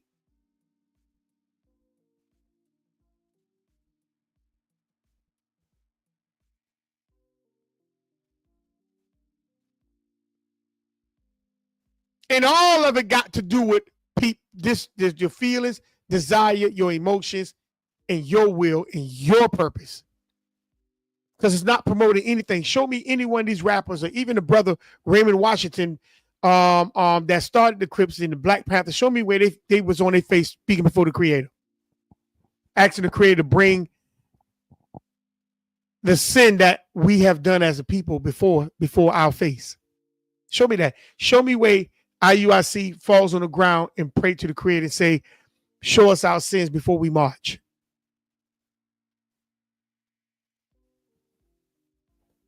Show it to me.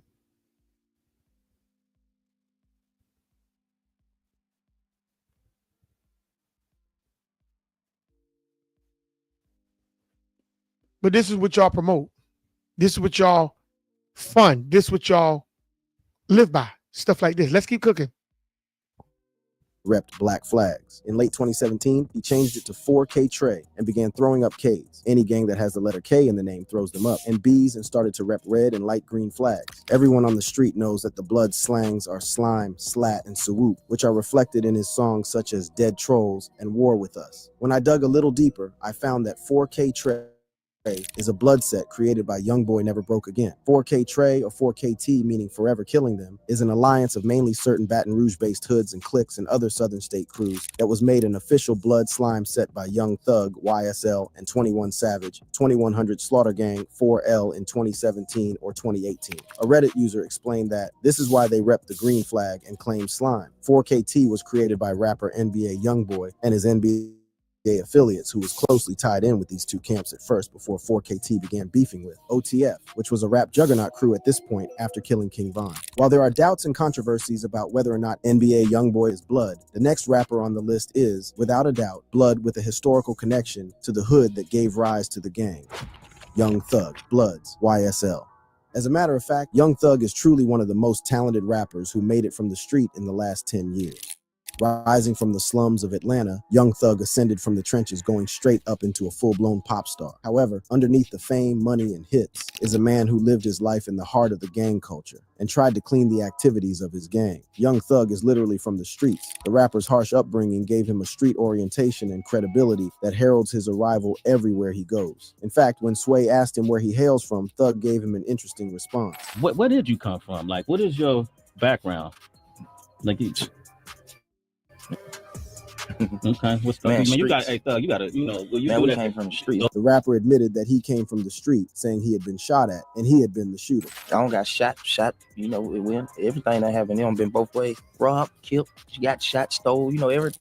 Young Thug hails from Cleveland Avenue, which thanks to him is today the most popular street in Atlanta drill culture. Wait a minute, did you know that Cleveland Avenue has been a gang hub for decades? The hood has been sometimes referred to as Blevelin Avenue due to its long ties with the Bloods gang, who replaced the letter C with B because of their undying hatred for the Crips. It is true Young Thug's association with Blevelin Avenue goes from way back. In this resurfaced video, Thugger could be seen throwing up so many blood hand signs in quick succession, showing he really did his street homework in the hood. When the Atlanta rapper's legal trouble kickstarted, the prosecutor's opening statement alleged that Young Thug was a leader of a gang. According to court docs, Young Thug was the proclaimed leader of a gang that moved like a pack to commit crimes, prosecutors alleged. During his RICO trial, the U.S. state of Georgia holds that Young Thug's record label, YSL, is a front for a crime ring, arguing that the defendants belong to a branch of the Blood Street gang identified as Young Slime Life, or YSL. Fulton County prosecutor Adrienne Love said as she delivered the government statement, "The evidence will show that YSL checks all of the boxes for being a criminal street gang. Young Thug served jail time during his RICO,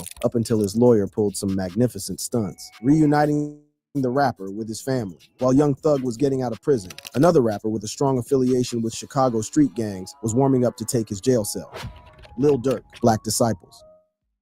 In the world of hip-hop. So notice one thing. These people, they promote this lifestyle that many of you support. And you listen to it, and you while you listening to it, it make you feel like you're part of that life. Show me how that's being set apart, family. Show me how you pushing, promoting, listening, feeling as if you're part of these cultures, that you can be set apart, or you can meditate on the Creator's law day and night. How do you do it?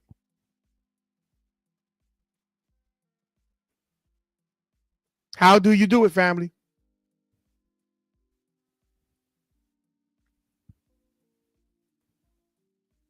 We got about couple of minutes left on this video. Let's keep cooking. The background and affiliations of an artist often play an important role in the rapper's music, public persona, and the opportunities that come their way. The Chicago rapper Lil Durk is one artist who has captured everyone's attention. His lyrics, which often reflect the street, his people, and a life of struggle, have led many to speculate his connection to several gangs. See, they always talk about their life of struggle.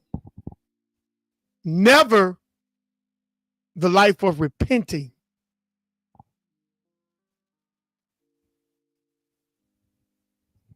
They always talk about their life of struggle, never the life of repenting. And if this is not the music of repenting, then tell me who's giving them the lyrics to rap. Where are they getting the lyrics from? Their culture, their lifestyle, their neighborhoods. So they're promoting the fleeing in 7 directions. They're promoting that. They're promoting you to be weak, afflicted. They're promoting you to be dumb, poor.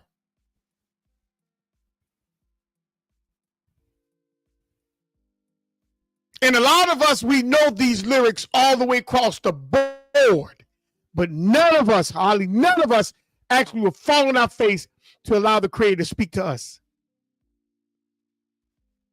until tragedy happened, like it did in Ai with Joshua and them. Now you want to fall on your face and cry before the Creator.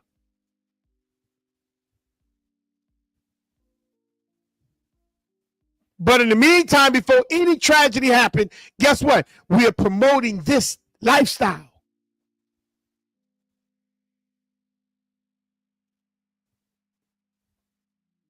And we wonder why there's no power. The enemy can just come in your community and just, the police can just stop you and beat you up, beat the hell out of you. Charge you with anything. Because you ain't got no power. And the Creator just sitting back looking at you. But you're steady marching. You're steady trying to make yourself look like a military, steady talking like you got power. And the Creator just steady sitting back looking at you.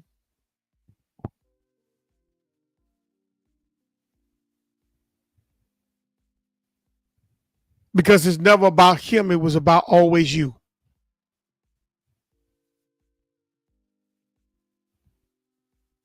It was about you, not about the Creator. It was about your desires, your feelings, your attitude, your belief, and what you think. And that's why we're fleeing in 7 directions.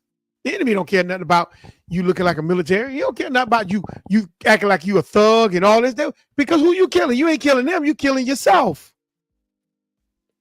Killing me softly with his song, telling my whole life.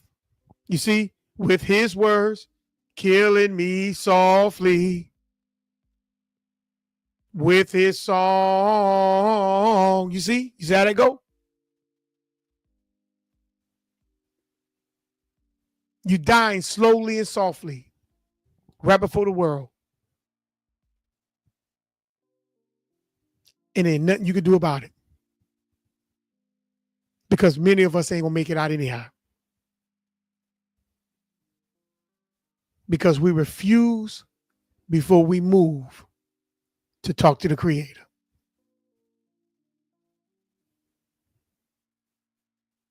We refuse. Only time when we talk to the Creator is when tragedy happened.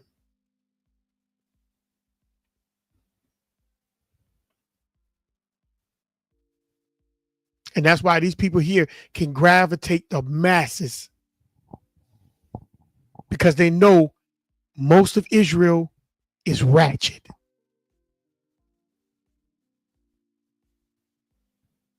Only that remnant is set apart.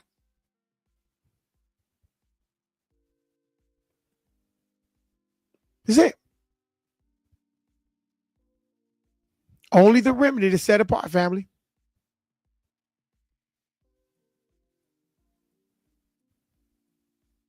But you believe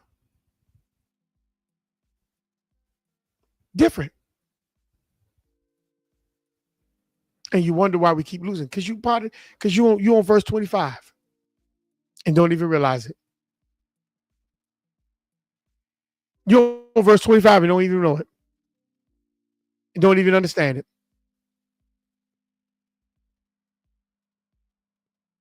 One more video, and then we're going to finish up verse 25.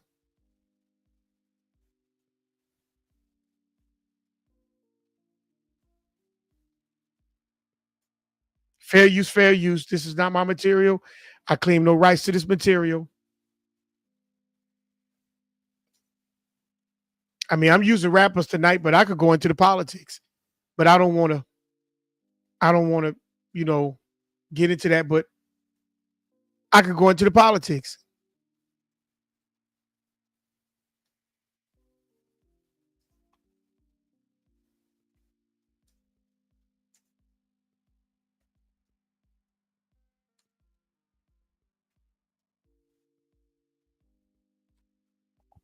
Here we go.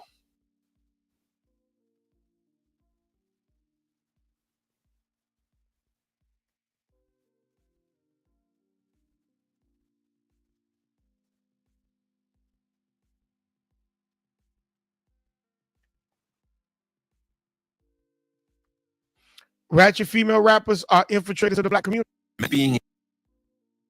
They're infiltrators of the black community, family. Able to build anything just by thinking about. So let me meat-based out here. Let me close this out. Complete AI fair use, creation. fair use. Let's kill it. Let's go.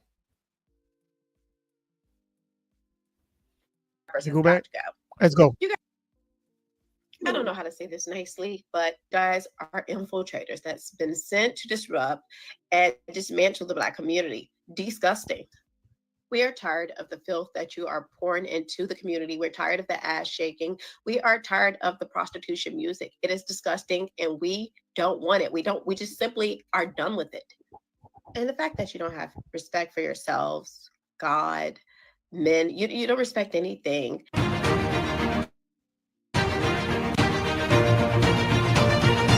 So family, welcome back, Warriors. Let's ride. Let's go. Thank you all so much for joining me here today. Warriors, we have got to talk about these black female rappers and the fact that they have got to go. They have got to go.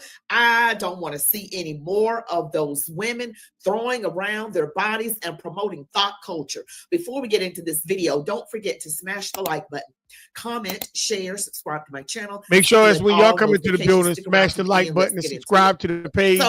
And also the same thing over here as well. So let's cook. Video that really promotes good things that we should be focused on in the community. And this is for all communities. But I am telling you, this push to promote this thought culture, multiple men shaking your rear ends in everybody's faces, multiple children by multiple men. I hate to say it, STDs and things of that nature, not really marriage material.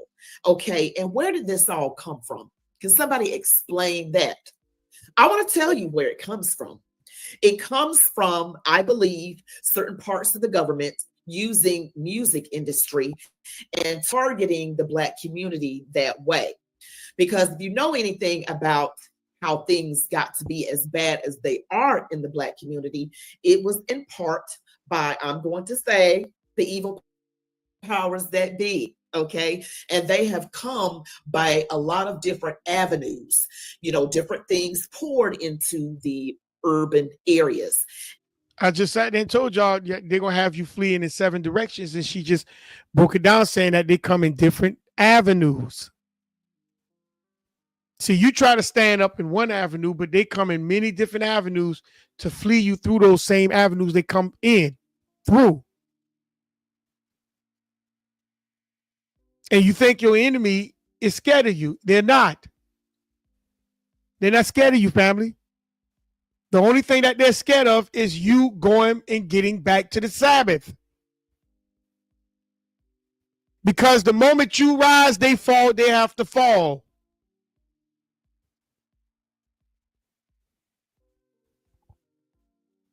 Let's keep cooking. I'm not going to watch the whole video. Let's keep cooking.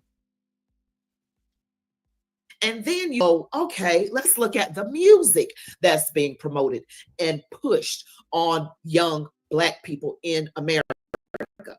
It promotes horrible behavior. The lyrics in the songs, the ratchetness, how the women are walking around literally, and I'm just going to ask for forgiveness for what I'm about to say. They're walking around literally with their asses out. They're literally singing about their private parts. They literally are talking about different sex acts and things of that nature. And the men, I'll get onto them in another video. This is what is being pushed. And if you look at people like Sexy Red, Glorilla, Megan Thee Stallion, and what's the big girl's name? Lizzo. Yeah, they're doing that on purpose. They're doing that because a lot of people idolize famous people. They look and they start emanating that very same behavior. They do that. It is pushed. There is a reason. It is by design. It is to keep Black people dismantled. It is to keep us in a horrible state. Okay.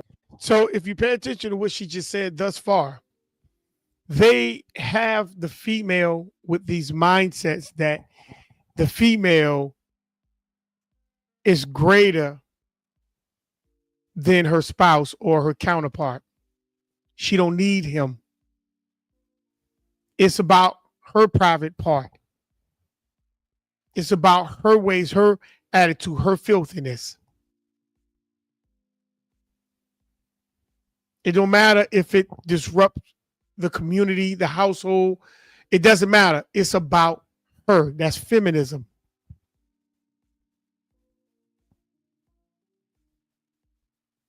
And those females pass that trait down to the younger females. So now when the younger females come up, they give away their virginity.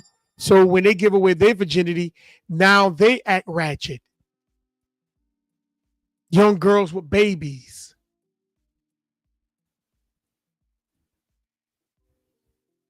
Who still is a baby.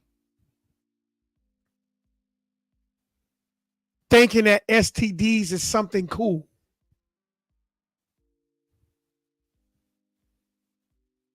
Tooting their butt up in the air so other people can see their butt. That's ratchet behavior. But this is the promotion. This is fleeing in 7 directions.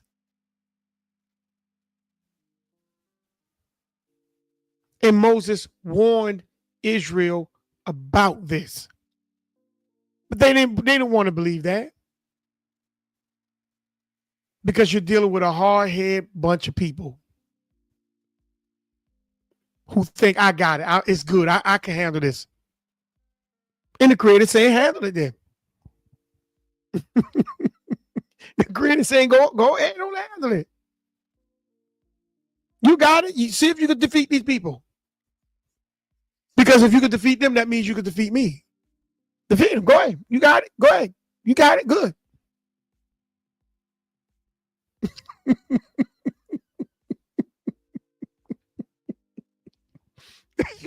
And the enemy, and you think the enemy is going to sit there and be easy on you. We pull out our camera when we see a Negro getting his behind whooped by the police.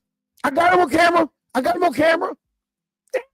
Give me on camera. He get his behind whooped. Man, put that camera up and come and help me. No, I got him on camera. Don't worry about it. Just be easy. How you gonna be easy when a man got your arm all the way to your shoulder and your back? You telling me to be easy, but the man making my arm do something my arm was never designed to do. But I got him on camera. I got him on camera. This is funny.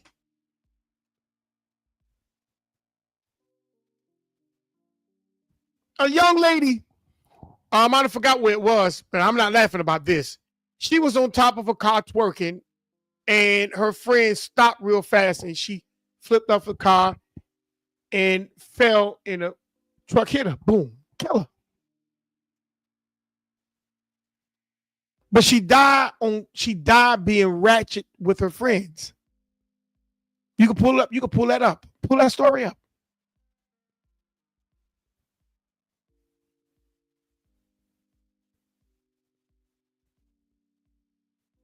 Acting out with these rappers, these female rappers are promoting.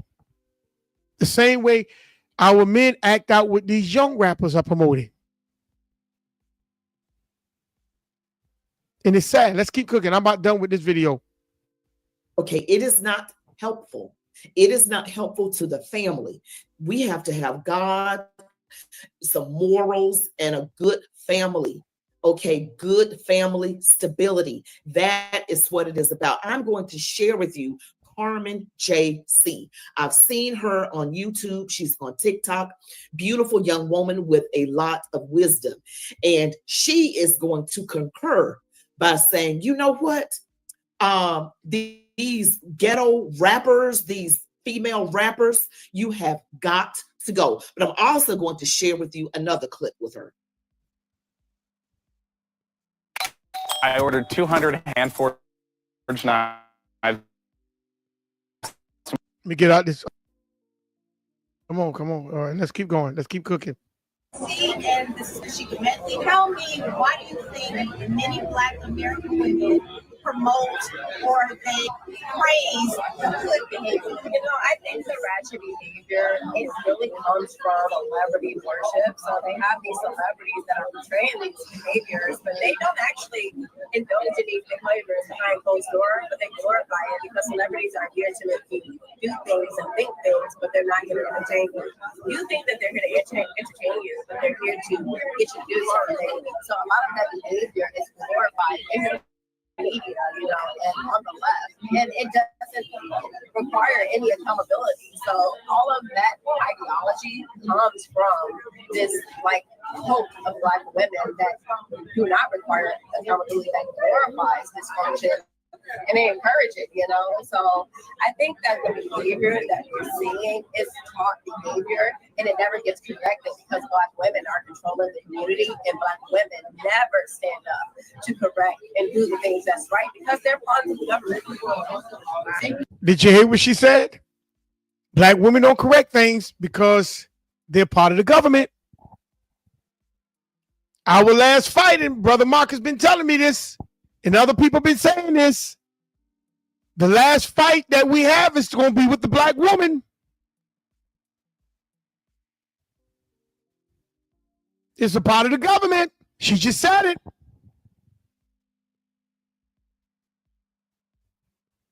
Let me rewind a little bit.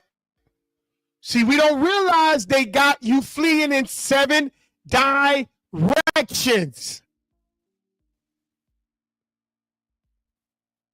You don't have no control of you. You are being controlled.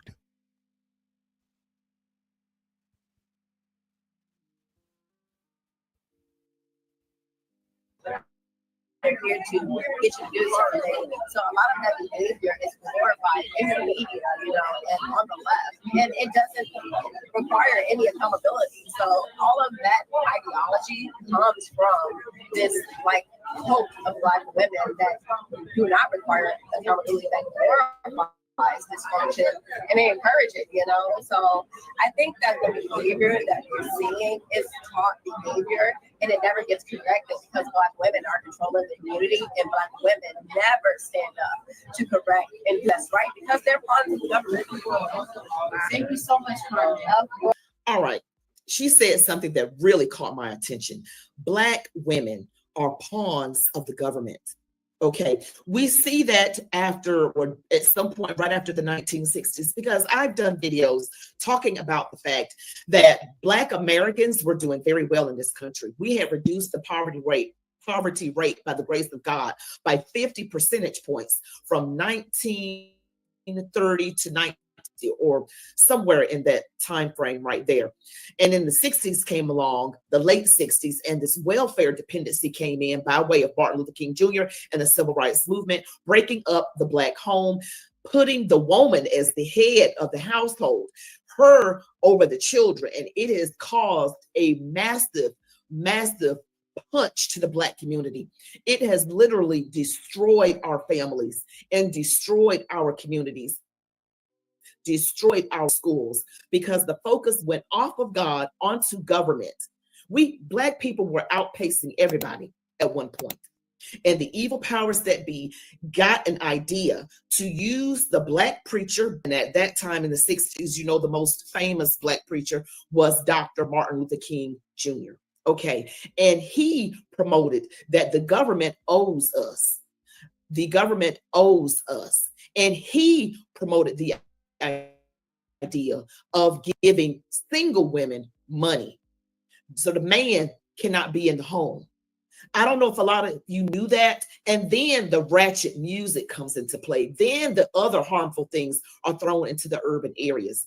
Everything is put up and praised from the left. That is not good for anybody.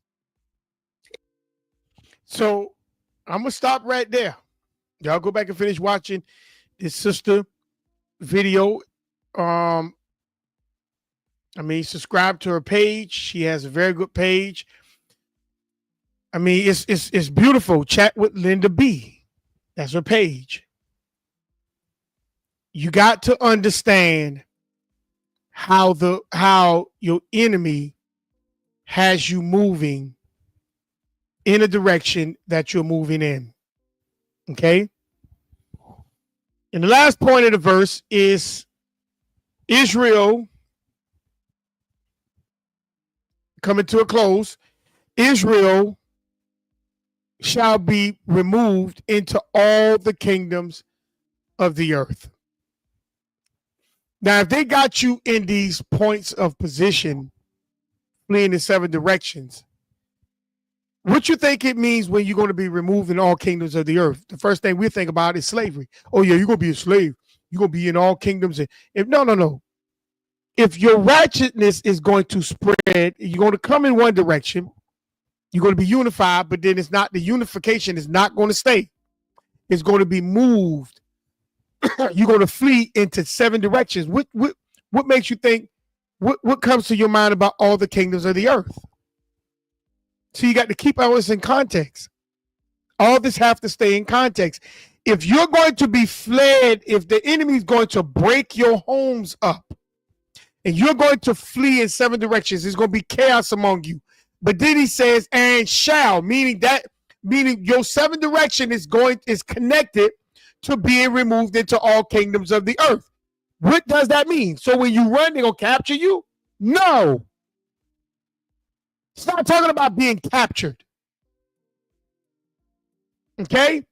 Because if it was about Israel being captured, family, then Israel was already in Babylon.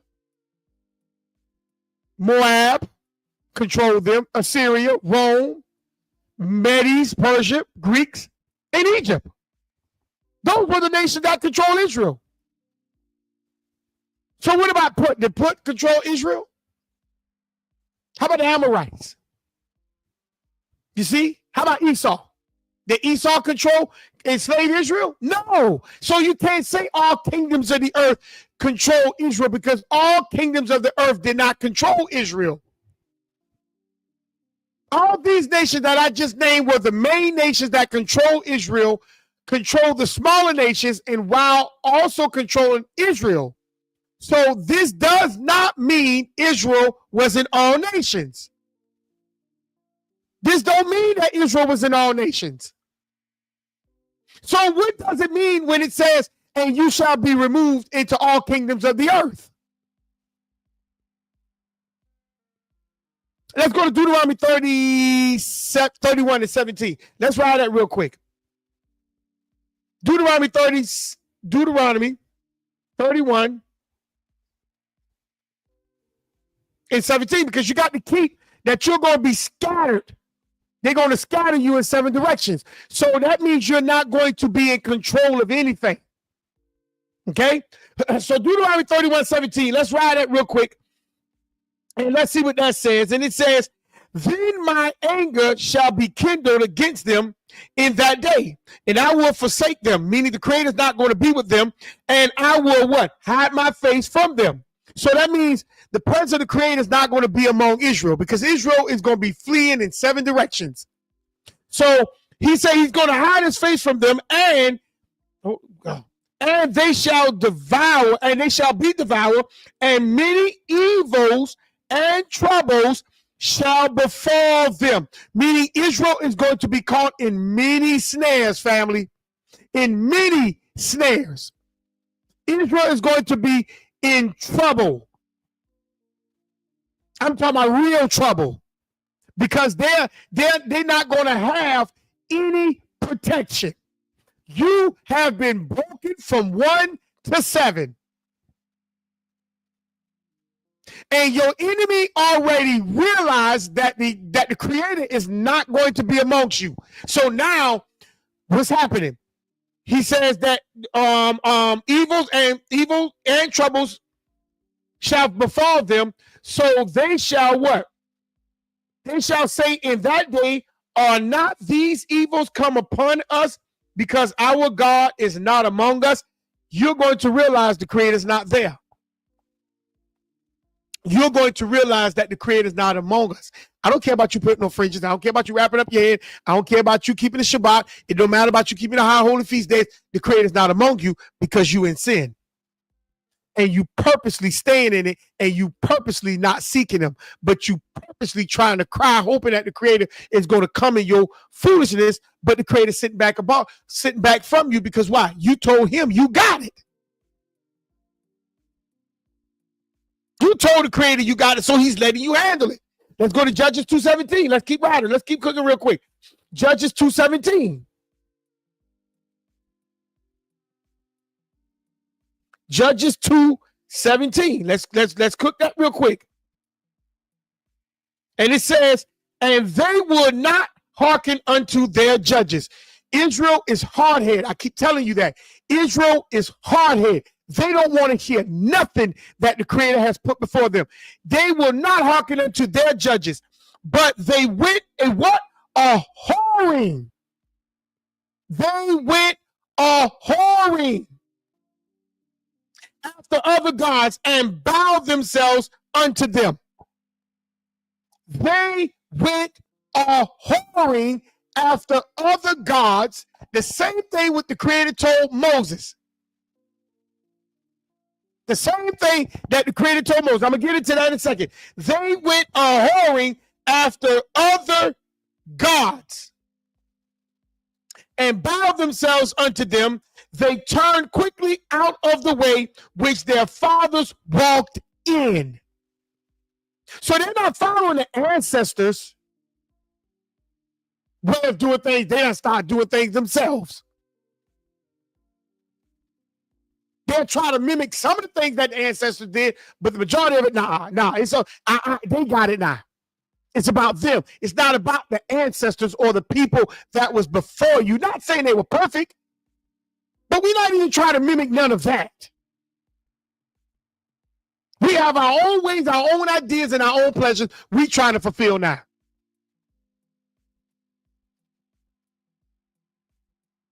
Obeying the commandments of the Creator, but they did not. They did not so.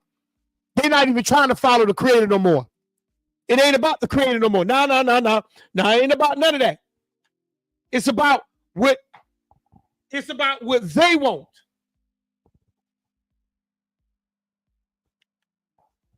It's about what they want, what they're trying to accomplish.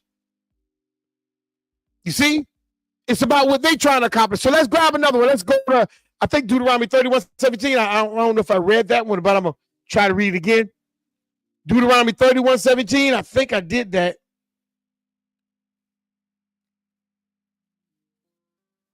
Yeah, I did that. So they tried. What the world is this thing doing? So let's go to the next one. Let's go to Hosea 4:17 real quick. Hosea 4:17, real quick. See, they refuse because the Creator told Moses, the day you die, the day you move in the grave, the nation of Israel is going to go a whoring after other gods. Hosea 4:17. I'm going to start at verse 16. For Israel slideth back as a backslider heifer. Now the Creator will what? Feed them with a lamb in a large place. Ephraim is joined to idols. Let him alone. Leave Ephraim alone. Let him enjoy. Let him let him have pleasure, and let him enjoy his idol. See, a lot of people we think that the Creator is sad because you chose to follow idols. No, let him alone and enjoy his idol. Enjoy it. Let's go to Jeremiah. Let's go that real quick, and then I'm gonna show you what it means when Israel was spread into different kingdoms. I'm just leading up to something. Jeremiah 3:6. Let's go to Jeremiah 3:6 real quick. It says, the Creator said also unto me in the day of Joash the king, hast thou seen that which backsliding Israel has done? She is gone up upon every high place. You see, she has gone up to every. She has gone upon every high place. High mountain and under every green tree, and there has played the harlot. You see that? Israel is playing the harlot. They become a whore for everything under the tree. Israel done become a whore for everything under the tree. For every nation, Israel now became a whore. See, y'all talk about, oh, we got next. No, Israel need to come from out being a whore. See, we don't like to talk about this. Oh, yeah, so you got to have on your fringes. Nigga, you a whore. Fall on your face and repent because you're a whore. Your ancestors was a whore. My ancestors were whores. Because they ran and we continue to run after things that takes us away from the Sabbath. We support things that takes us away from the Sabbath.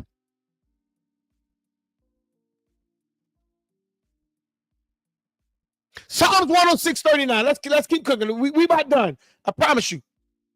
Psalms 106 and verse 39. See, we think our feelings matter. It don't. We think what we believe matter. It don't. This what got us in trouble in the first place. Psalms 106 verse 39. And this is what it says.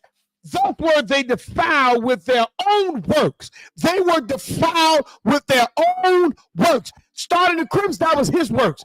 The Black Panthers, that was their works. See, the Deacons of the Fifth, I understand that they said that it was protecting the community, but that was their works. It had nothing to do with the Creator.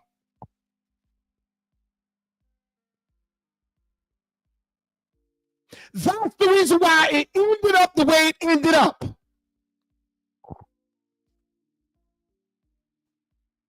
Starting rap, that was their own works. And it became a defilement within the community, within the households.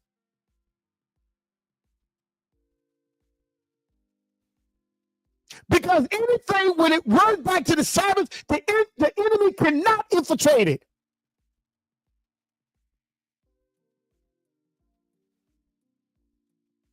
The enemy can only infiltrate things that is out of order.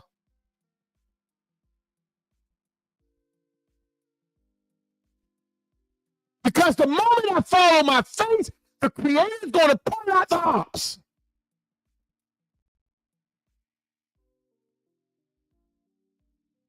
Meaning he's going to point the sin out. So let's keep cooking. He says, thus they were defiled with their own works. and went a whoring with their own inventions, their own inventions, the way they think. Would they believe how they felt? They went whoring after it.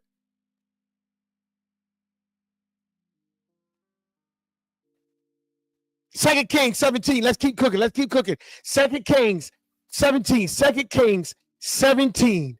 2 Kings 17. You see, Israel has a problem. 2 Kings 17, verse 15. Israel has a problem being a whore. See, we don't want to talk the truth. That's why we flee in 7 directions. Israel has a problem being a whore. 2 Kings 17, 15, it says this right here. And they rejected his statutes and his covenant that he made with their fathers. See, it's the kids, it's the children further down. They don't even want to live according to the covenants no more. And his testimonies, which he testified against them. And they follow vanity. They follow nothing. They follow nothing. This is the reason why the nation of Israel are whores, because they follow nothing. You see, we don't like to talk the truth, but I'm going to talk the truth on this channel. They follow vanity. And because vain, and became, and became vain, Israel became nothing. We got next. You became nothing. Have you not read this verse?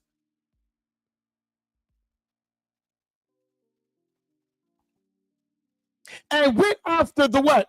The heathen. They went after the heathen. Oh, I just gave it to you. They went after the heathen. The heathen didn't come after them. They went after the heathen. Brother Shabbat say, we got clothes, we get clothes, then get distracted and go back into error. Well, yes, that's true. That's true. We ran after the heathen. We run after the heathen. Guess what? And when we run after them, we run after the ways of them.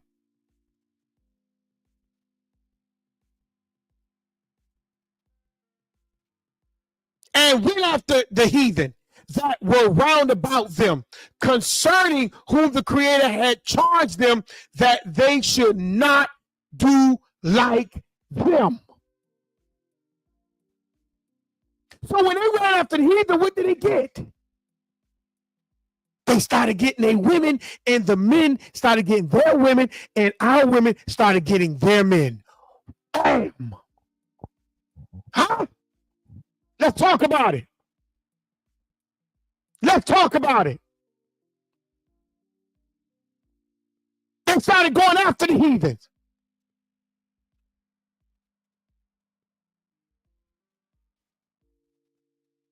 Exodus 34. Let's go. Let's grab it. Let's grab it real quick. Exodus 34. They ran after the heathens. When they were scattered, they ran after the heathens. What it means that they were scattered. Scattered don't mean that you all over the place. You can still be in a community and not be in one mind.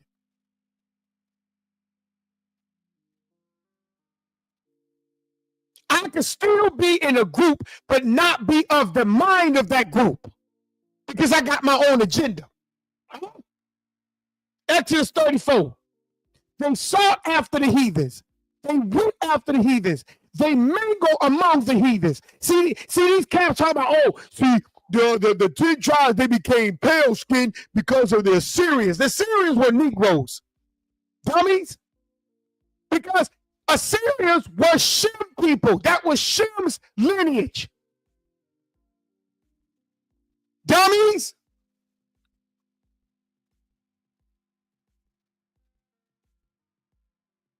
Israel was mixing before Assyria. Dummies. Because Israel is a nation of whores. Dummies.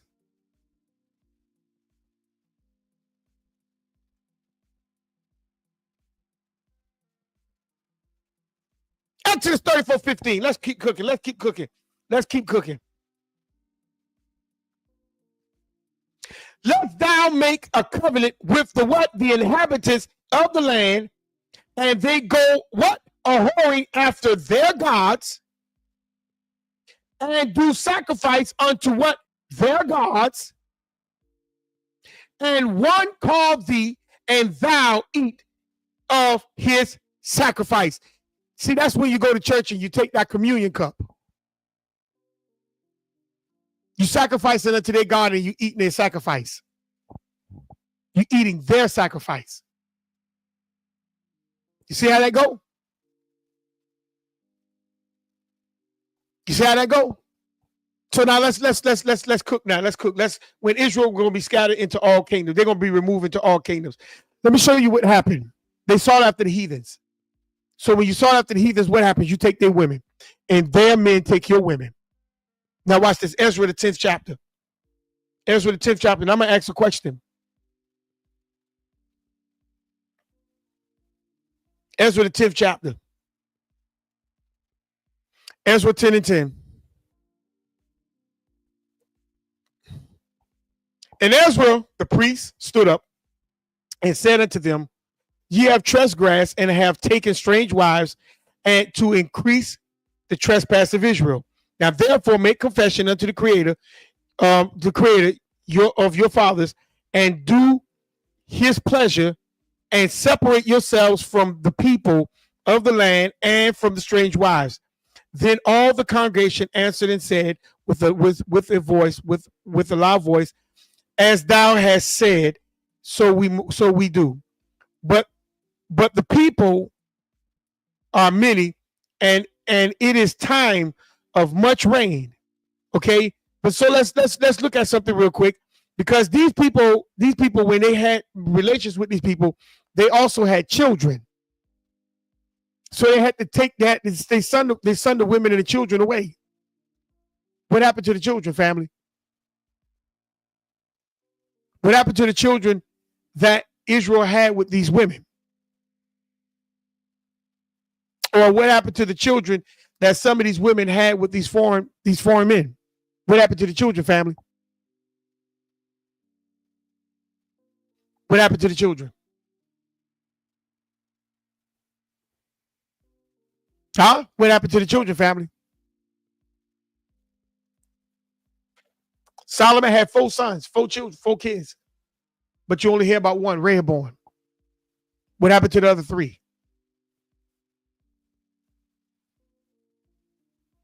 You see how that work? What happened to the other 3, family? Nehemiah 13. And I'm coming to a close. Nehemiah 13. What happened to all these other children that Israel had, that they had to separate themselves from? Where did they go? Huh? Where did they go, family? Where did these people go? The same way Abraham had other children other than Isaac. You could trace where these people went. But when Israel had these outside relationships, where did those children go? I told you Israel is a nation of whores. But you don't want to say that. See, a lot of you run from that. A lot of you run. But you tell the other nation that they're whores. But the Bible tells you Israel was a nation of whore. They went whoring. The Creator told Moses, when you die, they're going to go a whoring. Nehemiah 13, 23 through 27. So I'm not one of these guys that sit there and don't face the reality of the truth of the people. See, I know what it was. And I know what it is.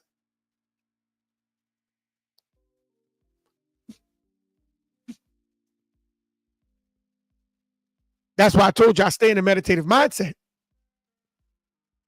Verse 23, what it says? It says, in those days also saw our Jews that had married wives of Ashad and Ammon and of Moab. They married these people. Huh? But you don't talk about that. And their children spake half in the speech of Ashad and could not speak in the Jews' language. Why? Because the women who these people married taught them that language. You see? Where the children at today?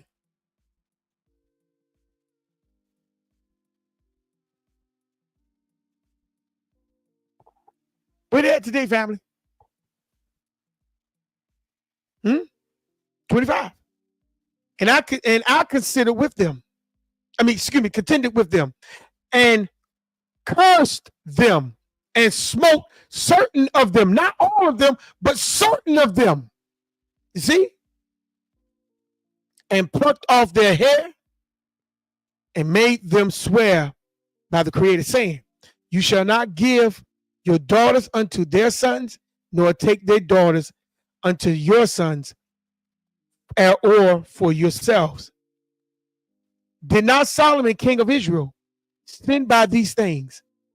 Yet among many nations was there no king like him, who was beloved of his God, and the Creator made him king over all Israel. Nevertheless, even him did outlandish women cause to sin. I just sat there and told y'all, Solomon, if you look it up, Solomon, I think he had 4 sons, four children. I don't know if it was all sons, but it was 4 children. Where did the other 3 go? See, you come in one direction, but you flee in 7. Where did they go? Where did these off children go? Where did they go?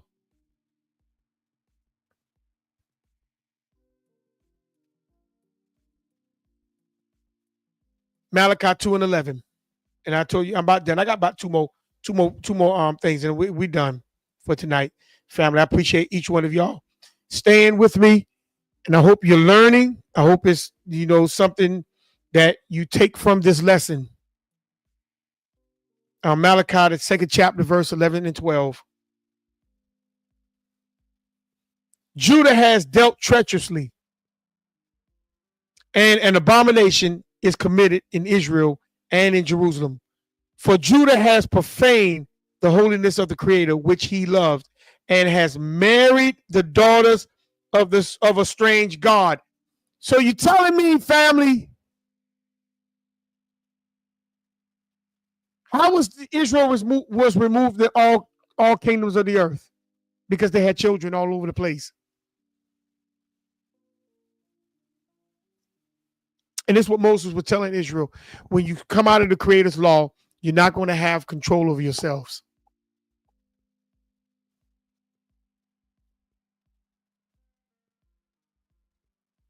You're not going to have control over yourselves.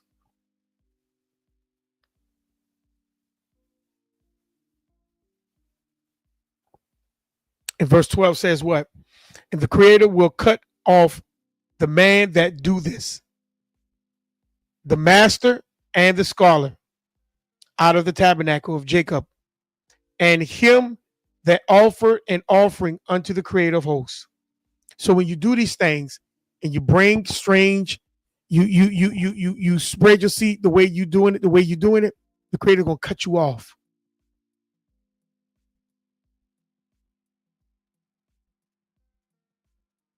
You spread your seed among foreigners outside of the tabernacle. You'll be cut off. You'll be cut off.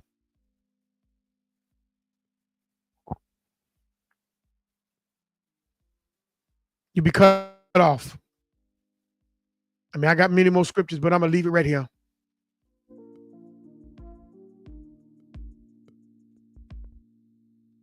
Family, you got to realize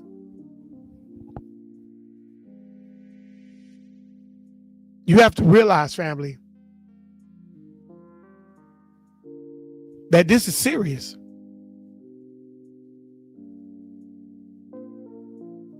You could play with it,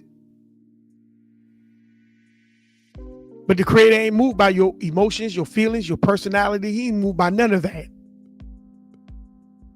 He moved off his will and his covenant that he made with you and the purpose he purposed you to fulfill.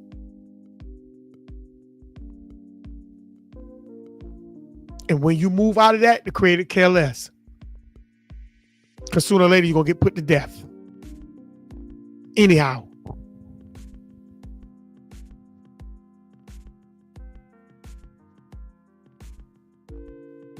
But in the meantime, he let you go a whoring. Don't say, oh, I didn't know. No. Moses warned you.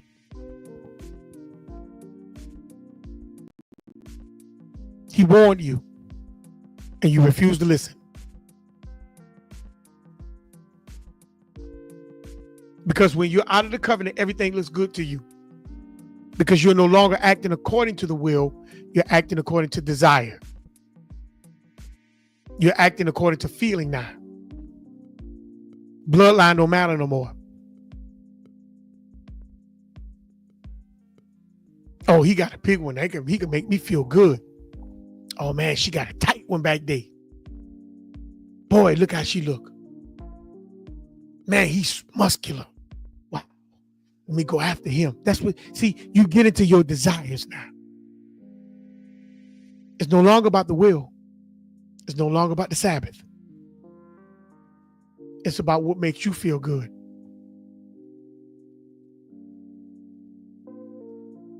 And I'm going to close with the scripture here. Judges, the 3rd chapter.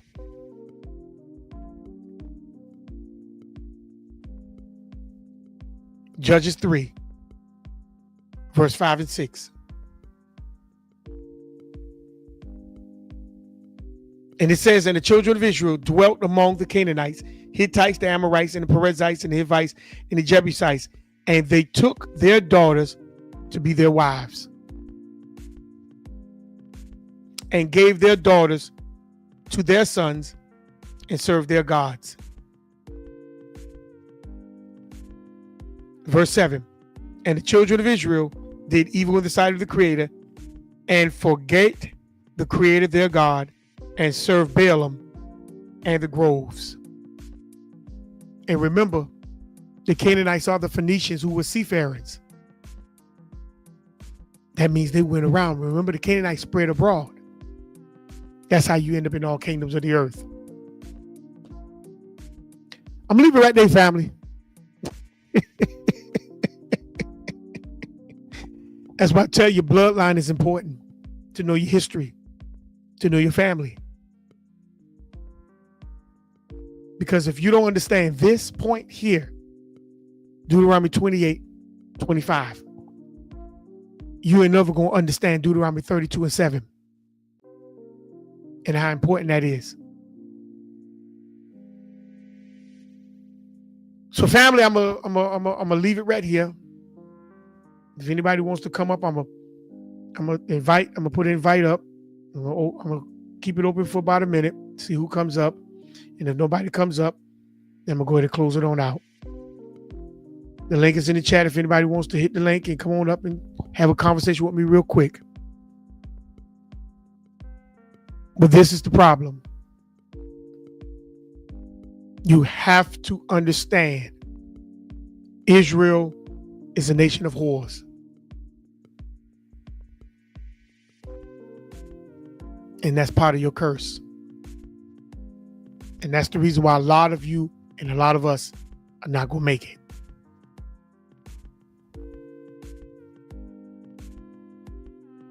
We were warned. We were told, and it was explained thoroughly. But because we are hard-headed, we are impotent, we're stiff-necked, we're selfish, and we're full of courage, of vanity, we ignored Moses. And that's why we're in captivity today. So family, I thank you for joining me today. This is Moreh Yacob and ITFTR Network. This is part 7, The Creator's Will. We will be in part 8. These curses are serious. You can take them lightly if you choose to. That's on you. But I'm just putting the information right before you. And it's up to you now to do your due diligence. So family, until next time, I thank you for joining me, and I hope you enjoy the lesson today. Shalom.